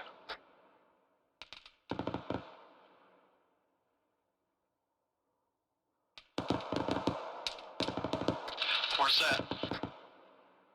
Roger, we're moving.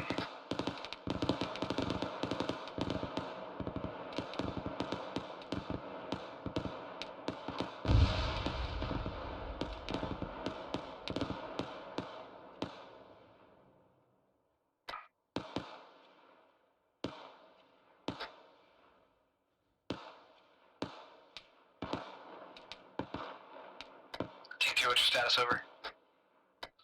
I'm green. Morris is green. Rhodes is green. Roger. Start laying down some cover fire. We're gonna move now.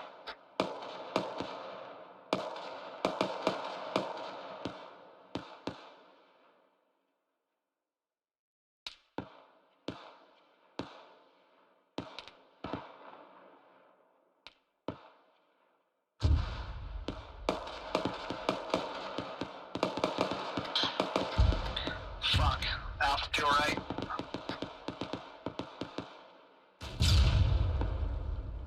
Alpha, oh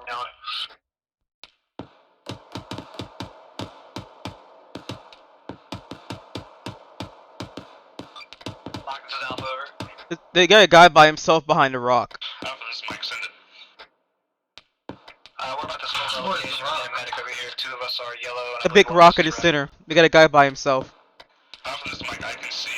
If Don't he gets smoke hit their by a location, mortar smoke round, so I have cover. Mike, this is Alpha. Copy.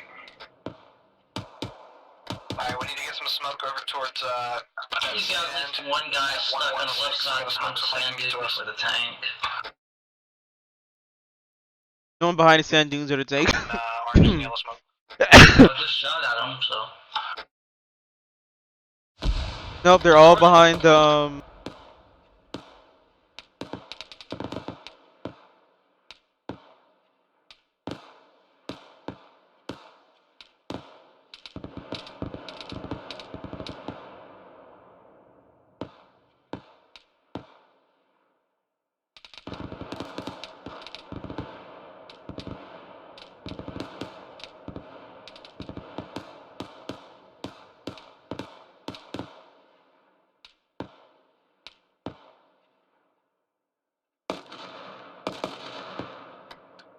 Team 2, how you looking? I'm gonna need to bandage here. Roger, how's ropes? I need morphine. They finally started shooting at me. After all this time.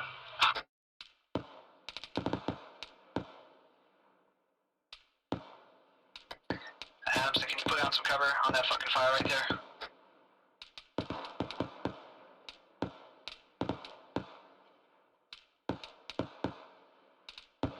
Who is wearing a red helmet? That's actual. Do not shoot at actual. Okay. I just popped him. Team 2, how are you guys on ammo?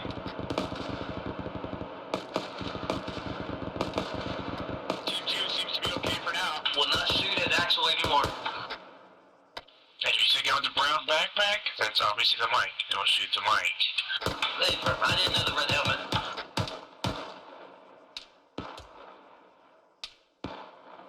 Yeah, eyes and eyes follow spread the pipes. Alright, everybody fire. Get some cover fire for Adams so they can move.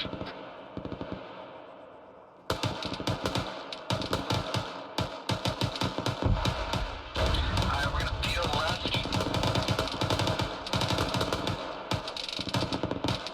Keep laying down cover, I'm gonna peel. Peeling.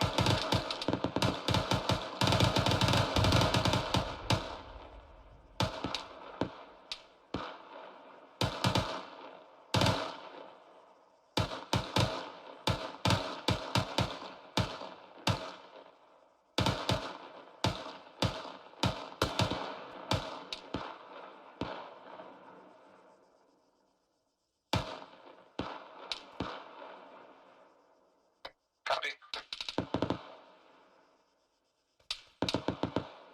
Mars needs some morphine.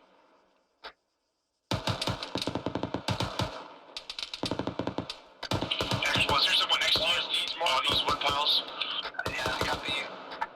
Yes. I can just deal with it for a second. We're Is Mike next to you? Can't get it. Like a mic up here without cover. Yep. Okay.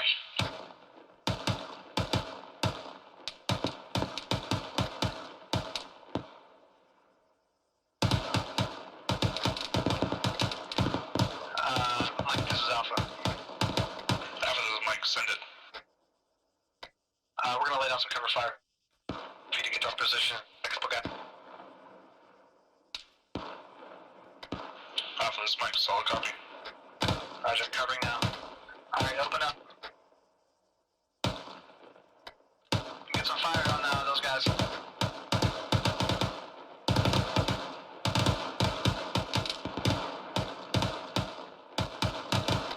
Wait's hit, going down for a couple seconds.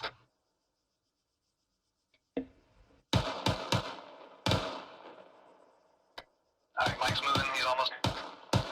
Alright, Morris is, he needs fucking medical attention.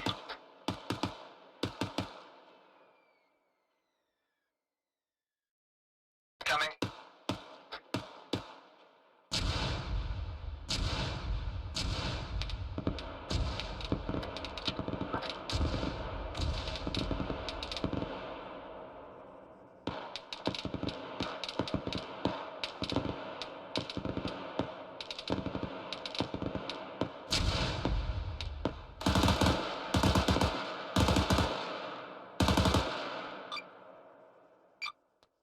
have smoke left?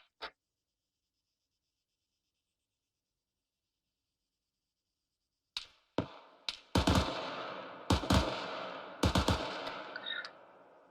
need to get a smoke out to our right, just right there, Morris, if you have one.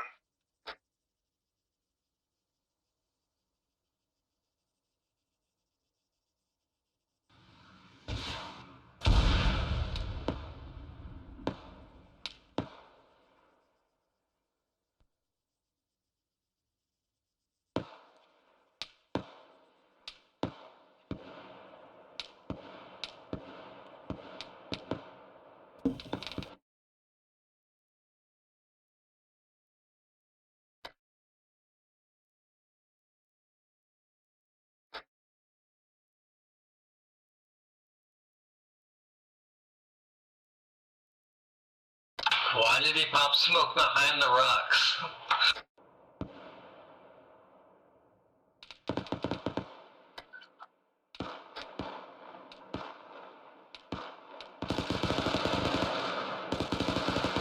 Why are we running the wrong way?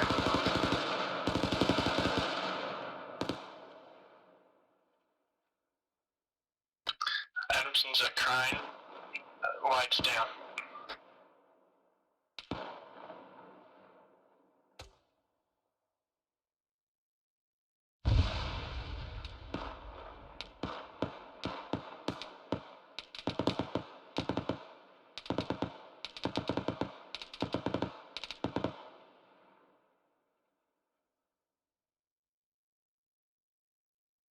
They totally could have rushed the flight right there. Right, copy. Morris is green. Has anybody, like, has the AR even, like, laid down suppressive fire? Actually, this is Mike. Yeah, right there. Roger, you two I see, you two I see.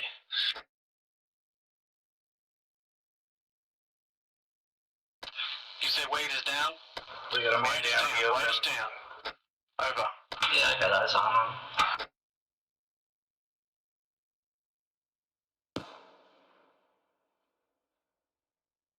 Waiting to see if somebody's coming up to rush out there to try to grab him, other than the mic.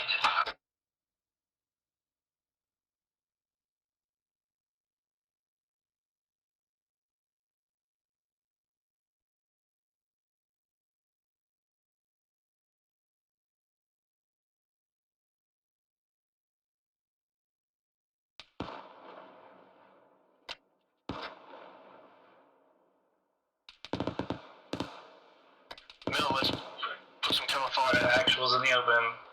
Yep. Axel's going to get him.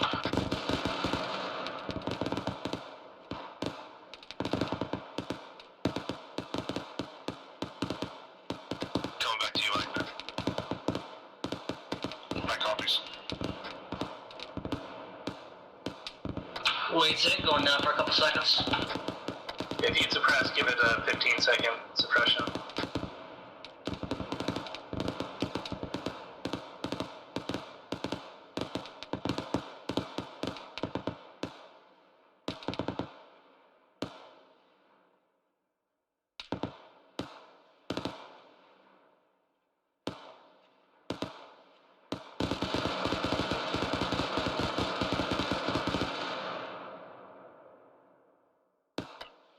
Guys, keep talking to me. How's Wade going?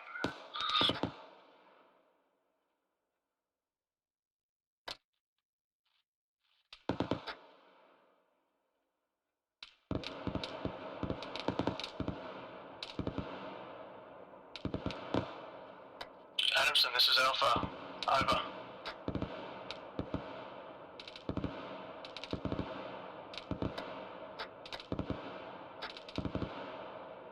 This is Team 2. I could swear I just saw some shots coming from our extreme right-hand side. Wade is back up. I'm taking over IC. Wade, Adamson is up at the crane in front of green smoke. Over.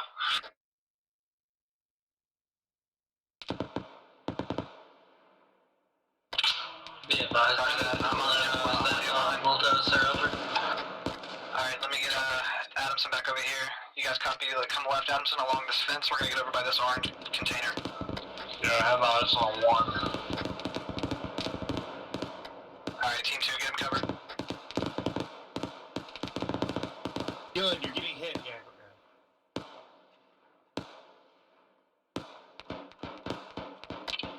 They shot my bush. Fuck that bush. Phrasing? Fucking Archer.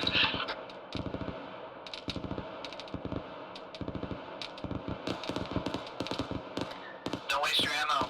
Don't waste your ammo. You're not killing. You're not covering for anybody right now.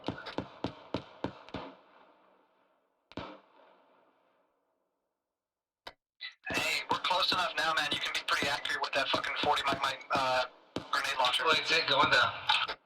Feel free to start sending us some rounds up towards them. Force is down. They are fucking this tower up right now.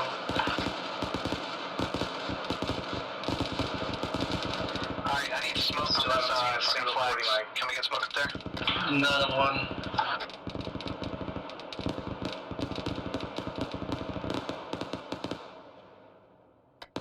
Black on smoke. Morris Rose, do you guys have any smoke at all? Yeah, I do. Alright, I need you to get some smoke on this flag, all over this position, as much as you have. And we're gonna make our final push.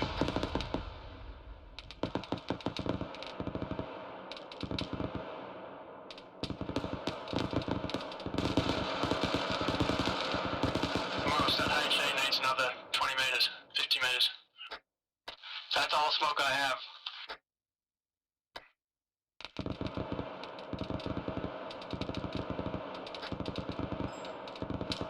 Fuck, Rose or Morris, I can't tell who that is, but they're down.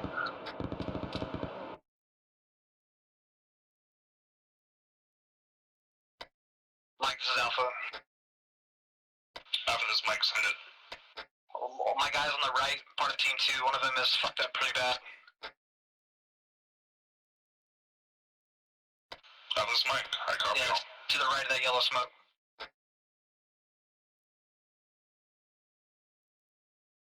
Mike in action in the open. Team 1's gonna make a break for the flags.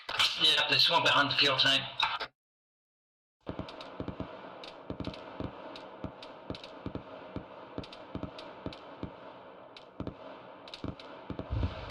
Two covering. Roger that, two covering. Fucking A. Let's... Adamson's down, Team 1 can't move.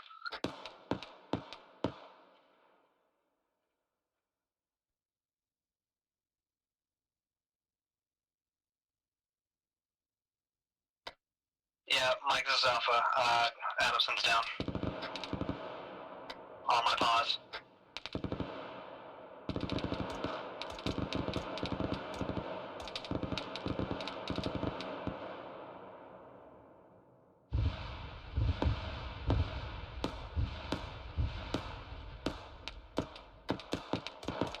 Team 2, how much HE do you have?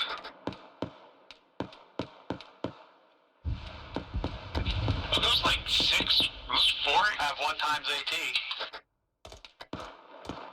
Are they launching 40 mics, like 50, 100 meters Yeah, behind 4 times us, 18. 4 at a time?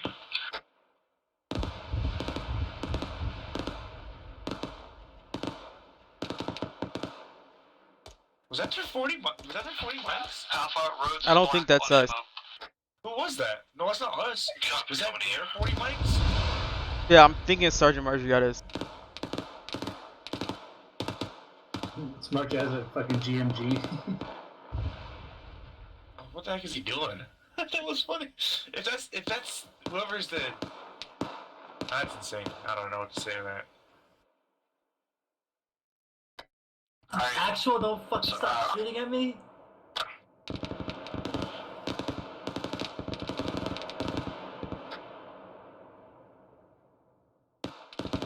So get set, let me know you're covering.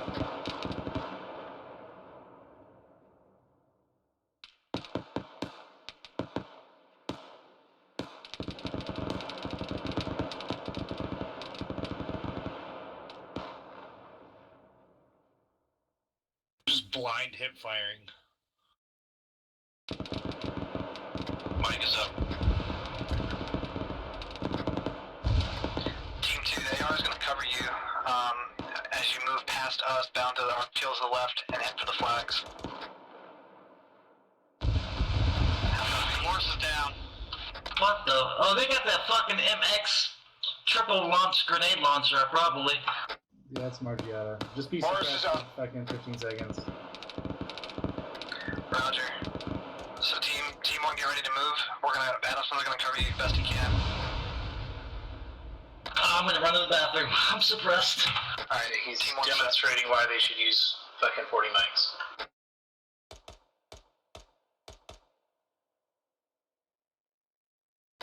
Team 1, you need to be moving right now. Or Team 2, sorry.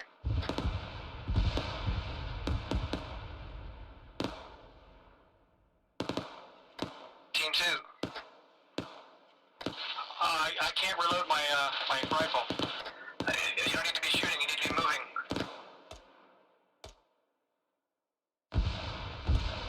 Come, peel left past me. Oh fuck. Cover Madison, they're running across your fucking line of fire.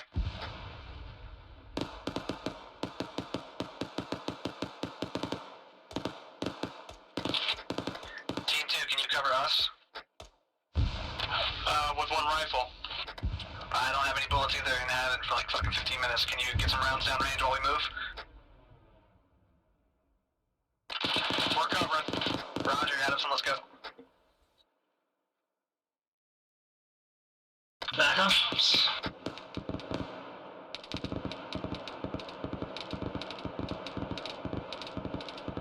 Morris is black on ammunition.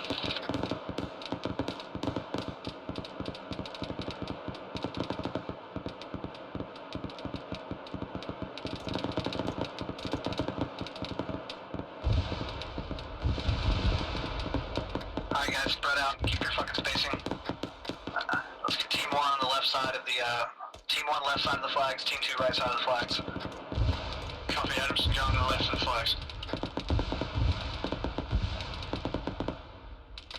Actual, this is Alpha. Alpha, this is Actual, send it.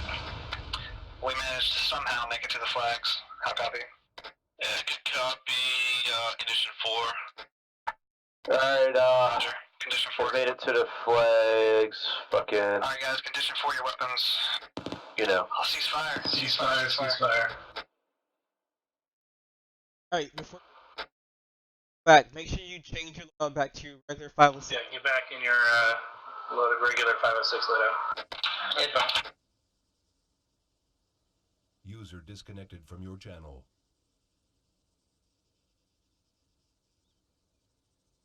And it's like, you think you have a good plan going in, and then it fucking turns to shit immediately. I mean, movement would have been the fucking best thing, dude. I ran out of ammo like at my third fucking cover position. It was fucked up.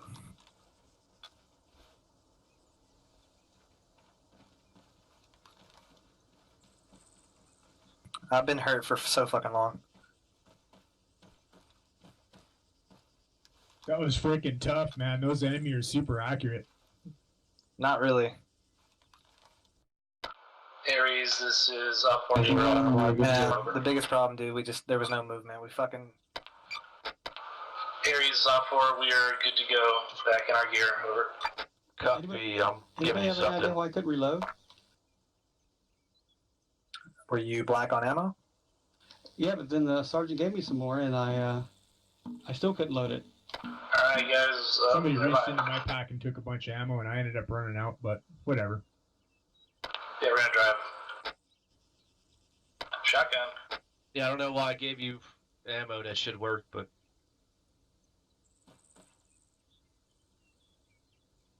So, I heard you saying fucking...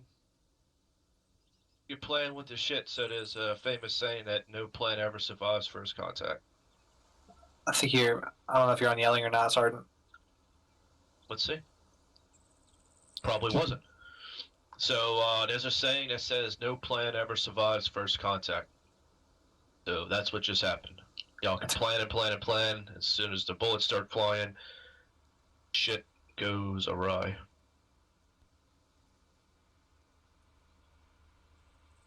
we had a process, but we didn't follow the process as soon as that started happening. Nope, it never does. This what happened to y'all is what happens every time.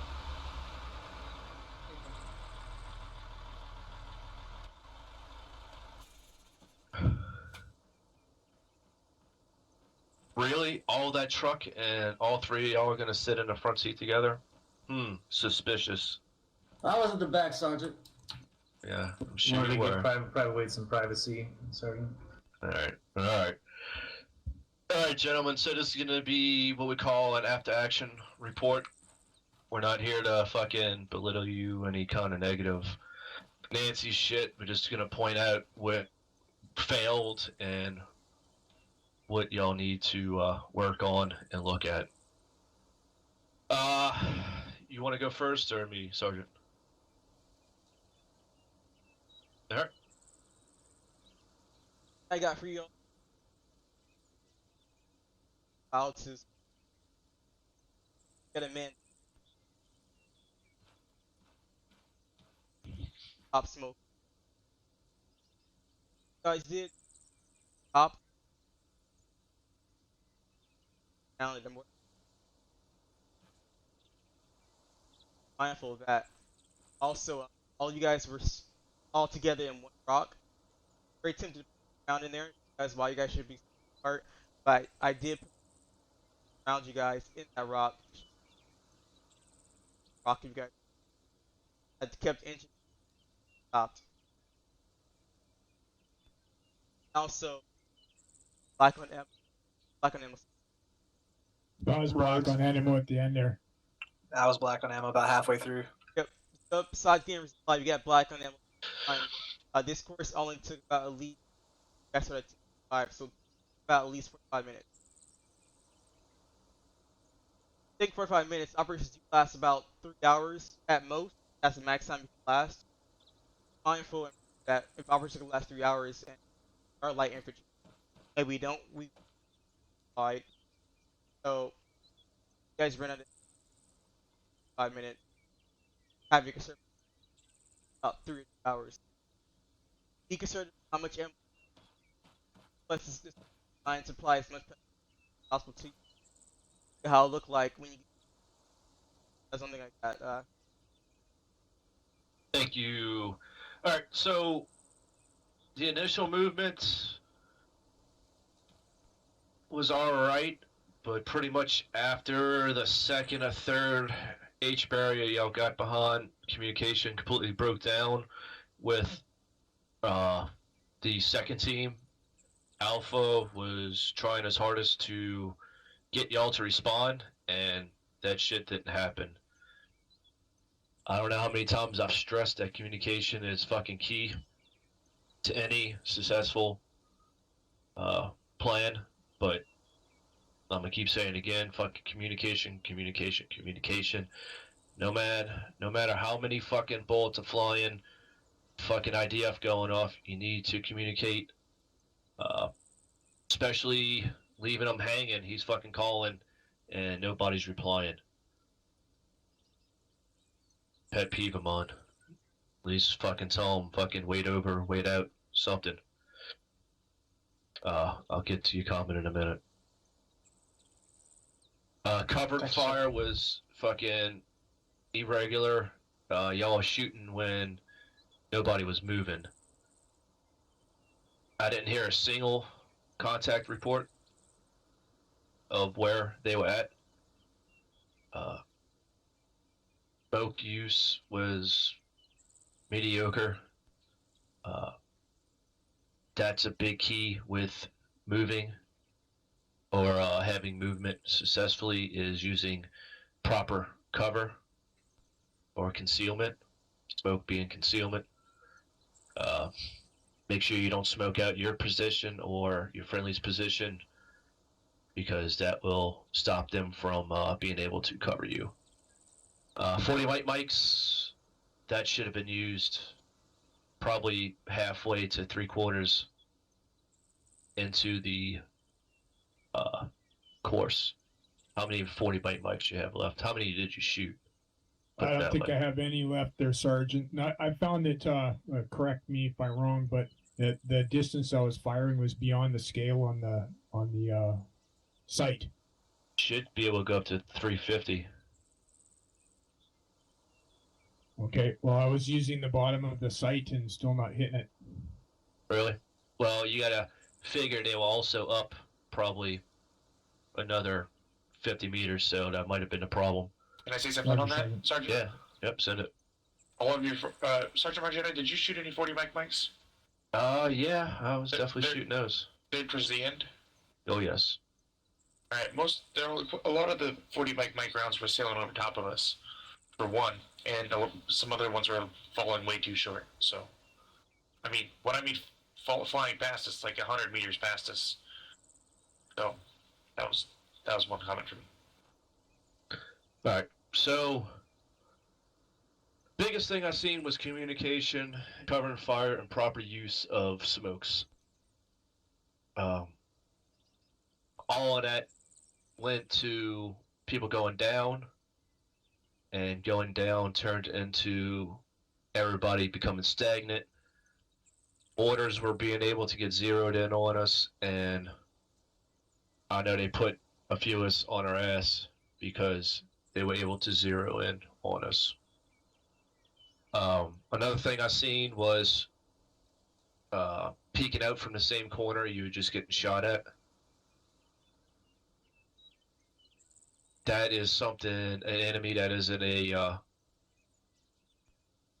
emplacement. They're not going anywhere as they're defending something. So when they see you poking out and they can put a couple shots out and they see you duck back in and you keep ducking out, so they know where you're going to be. They're already trained in on their sights at that point, so they have the upper hand. So keep them guessing, take a couple of shots out, wait, move to a different position, even if you have to back off of cover and shoot over cover instead of around the sides. So it's just a lot of stuff to look at and work on. Sergeant Akulov, you're next. Thank you, Sergeant Margetta. Pretty much everything Sergeant Margetta covered over. One thing I want to talk about, Wade, you were DM leading, correct? That's correct, Sergeant. Who was your buddy? My buddy was Private Adamson. All right. At one point, I heard on the radio, Adamson, you called out, Wade's down. And then after that, there was silence on the radio. Nothing happened. One, something that can be done as a fire team assistant, or the buddy of the fire team leader, is if your buddy goes down, who is the fire team leader, don't say his name. Say Alpha is down, or Bravo is down. That immediately will trigger the 2IC. Who was 2IC? I was Rhodes. Okay. So immediately that should cue the 2IC to go, Alpha's down. That means I need to step up. And then if you're the fire team leader assistant, or the buddy member, and you don't hear that 2IC stepping up right away, you should be going, wait, 2IC, are you up? And if he doesn't answer, then somebody better get up on the upper net and start talking to the squad leader, because that was the longest bit of silence I've heard on the radio after saying, fire team leader's down, and then there was nothing. It was dead quiet. So that falls into what Sergeant Margetta was saying about radio comms. That was it for me, Sergeant. Thank you, Sergeant Akulov. Corporal McCoy. Yeah, thank you, Sergeant. It's the only thing other than what the good sergeants have said already, just the effective use of smoke. There's a lot of bad smoke placement, I noticed, and running early before the smoke plumed. And then in the end, the one big thing I saw was when you did have a really effective smoke, when y'all are behind this rock right there, you had this whole area concealed. You could have just rushed the flags from that point and been done with this a good 15 minutes before, but instead he decided to move to the spotty cover to your right. So just keep in mind how effective smoke can be when used properly, and to use it when it's tactically effective. That's all. Thank you, Sergeant. Thank you. Thank you, Bones. Private Gillen, you have any comments? Yeah, thanks, Sergeant. Okay, yeah, I noticed two of you ran from the house over there. The broken house with no cover, no smoke. You're lucky I didn't have my saw with me. I could have bolted you down easily. And then you can see the whip house there. Someone's sitting right in between the pipes or whatever it is, and they could have shot you, but it didn't. That's all. Thank you, Private Gillen. Private Wade. Thank you, Sergeant. Couple things. Suppressive fire, like there was no. I stayed in the same spot for probably 30 minutes with a sniper rifle, picking you off over and over, and there was zero suppressive fire on me. You have to figure out where it's coming from, and you have to lay down the suppressive fire. With that being said, you don't just have smoke to be able to move. You have 40 mics. You have an AR. They can lay down fire. You don't have to. If you suppressive fire, will get somebody down, especially the AI. The AI is fucking retarded. You lay down suppressive fire, they will get down. You can move. So while one team's moving because the AR is laying down fire, it's successful if you run out of smokes. Or if you put down a 40 mic, they're gonna get down, and that means the other team can move. And there really wasn't any suppressive fire, and that with the bad smokes, that's something you have to work on. That's all I got, Sergeant. Thank you. Thank you. So, Private Adamson, you had a comment you would like to say? Disregard that comment, Sergeant. Thank you. All right. Any questions, comments, gentlemen, on what we've pointed out today? Probably wait. I'll make a comment. Send it. That is, it looks easier than it actually is, and I think we all just kind of fucking figured that out. Yeah, how far you think you went? Bro, how do you mean? Distance, meters, how far you think you had to travel to get to this How far point? was that? Well, from the very first H barrier, that's probably like, what, 500 meters maybe? From the tent back there is 400 meters. That Roger white that. tent, yep. Yeah, so that's probably the fucking roughest 400 meters I've ever even had to do in this game, period.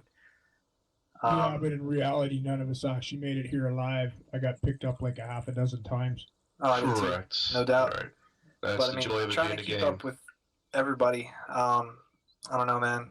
Communication is probably just the biggest fucking thing for me. I didn't really know what was going on, and so it made it hard for me to decide what to do with my buddy.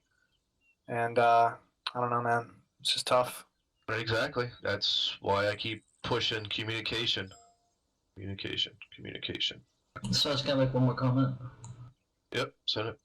Who was 2IC? Rhodes. Okay, so say Alpha went down, right? This guy went down. If this 2IC does not Hey, step Chance. up, How you doing, Chance? one of you step up. I can tell you that they'd rather see somebody do something than nobody do nothing. Somebody step up. If 2IC don't step up, somebody step up and take control.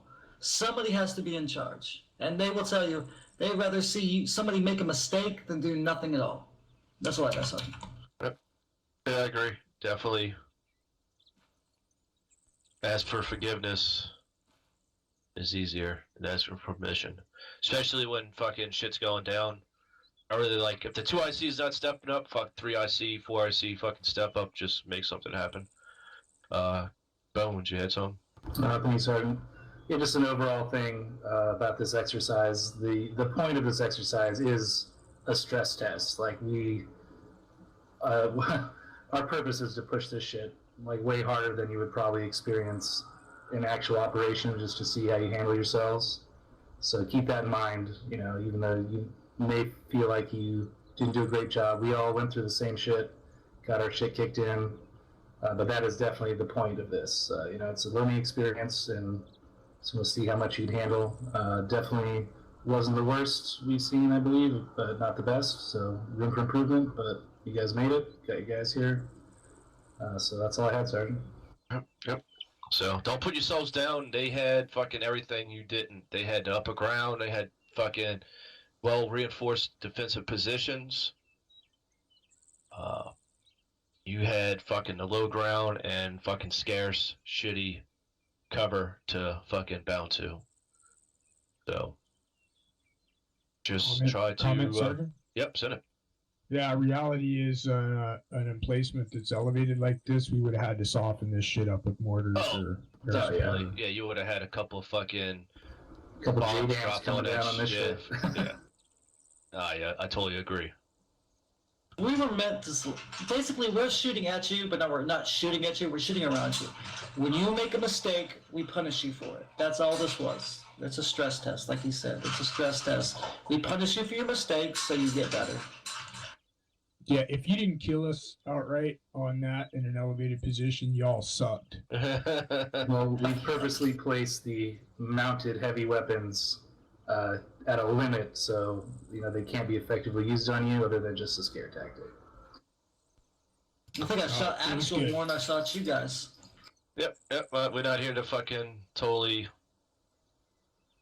No, it was good. It was good. I really enjoyed that. It was a good lesson on just how exposed you're going to be and how much ammunition you're going to eat if you're not using your cover appropriately. Exactly. I just got thought a one comment last too. thing too, Sergeant, after the private. Yep, send it. Make those to the last one because we don't have enough time. Well. Okay. Yeah. Sorry. Go ahead. Yep, send it. Yeah. Oh shit. Okay. Yeah. The mic was fucking fixing my leg over there by that orange tank, and he was like, "So what do you think's in this orange tank?" And I'm like, "What?" He's like, "What do you think's in there?" I'm like, "I don't know. Nothing. It fucking feels like nothing. The bullets are flying right through it." He was like, "You don't think there's anything flammable in there?" I was like, "Well, I mean, I didn't think about that, and really, I didn't. I was just like, hey, that looks like cover." But I mean, if it's a fucking fuel tank, I guess we're all fucked, right? Yeah. And plus they're using fucking probably 993 ammo or some shit. So yeah, those bullets were fucking flying right through that fucking metal. Yeah, they were.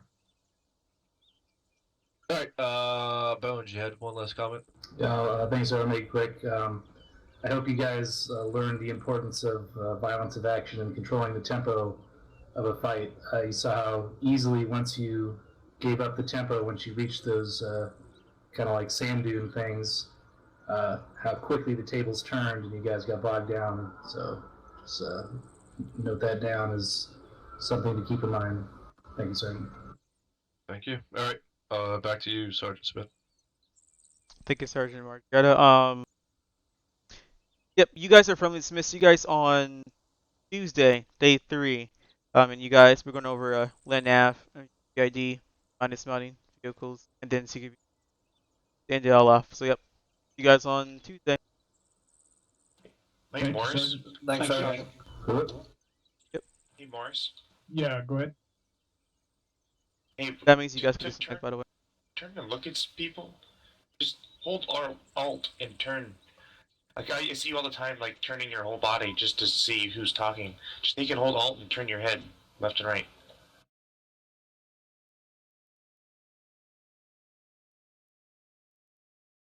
User disconnected from your channel. There you go. Thank you guys so much for watching.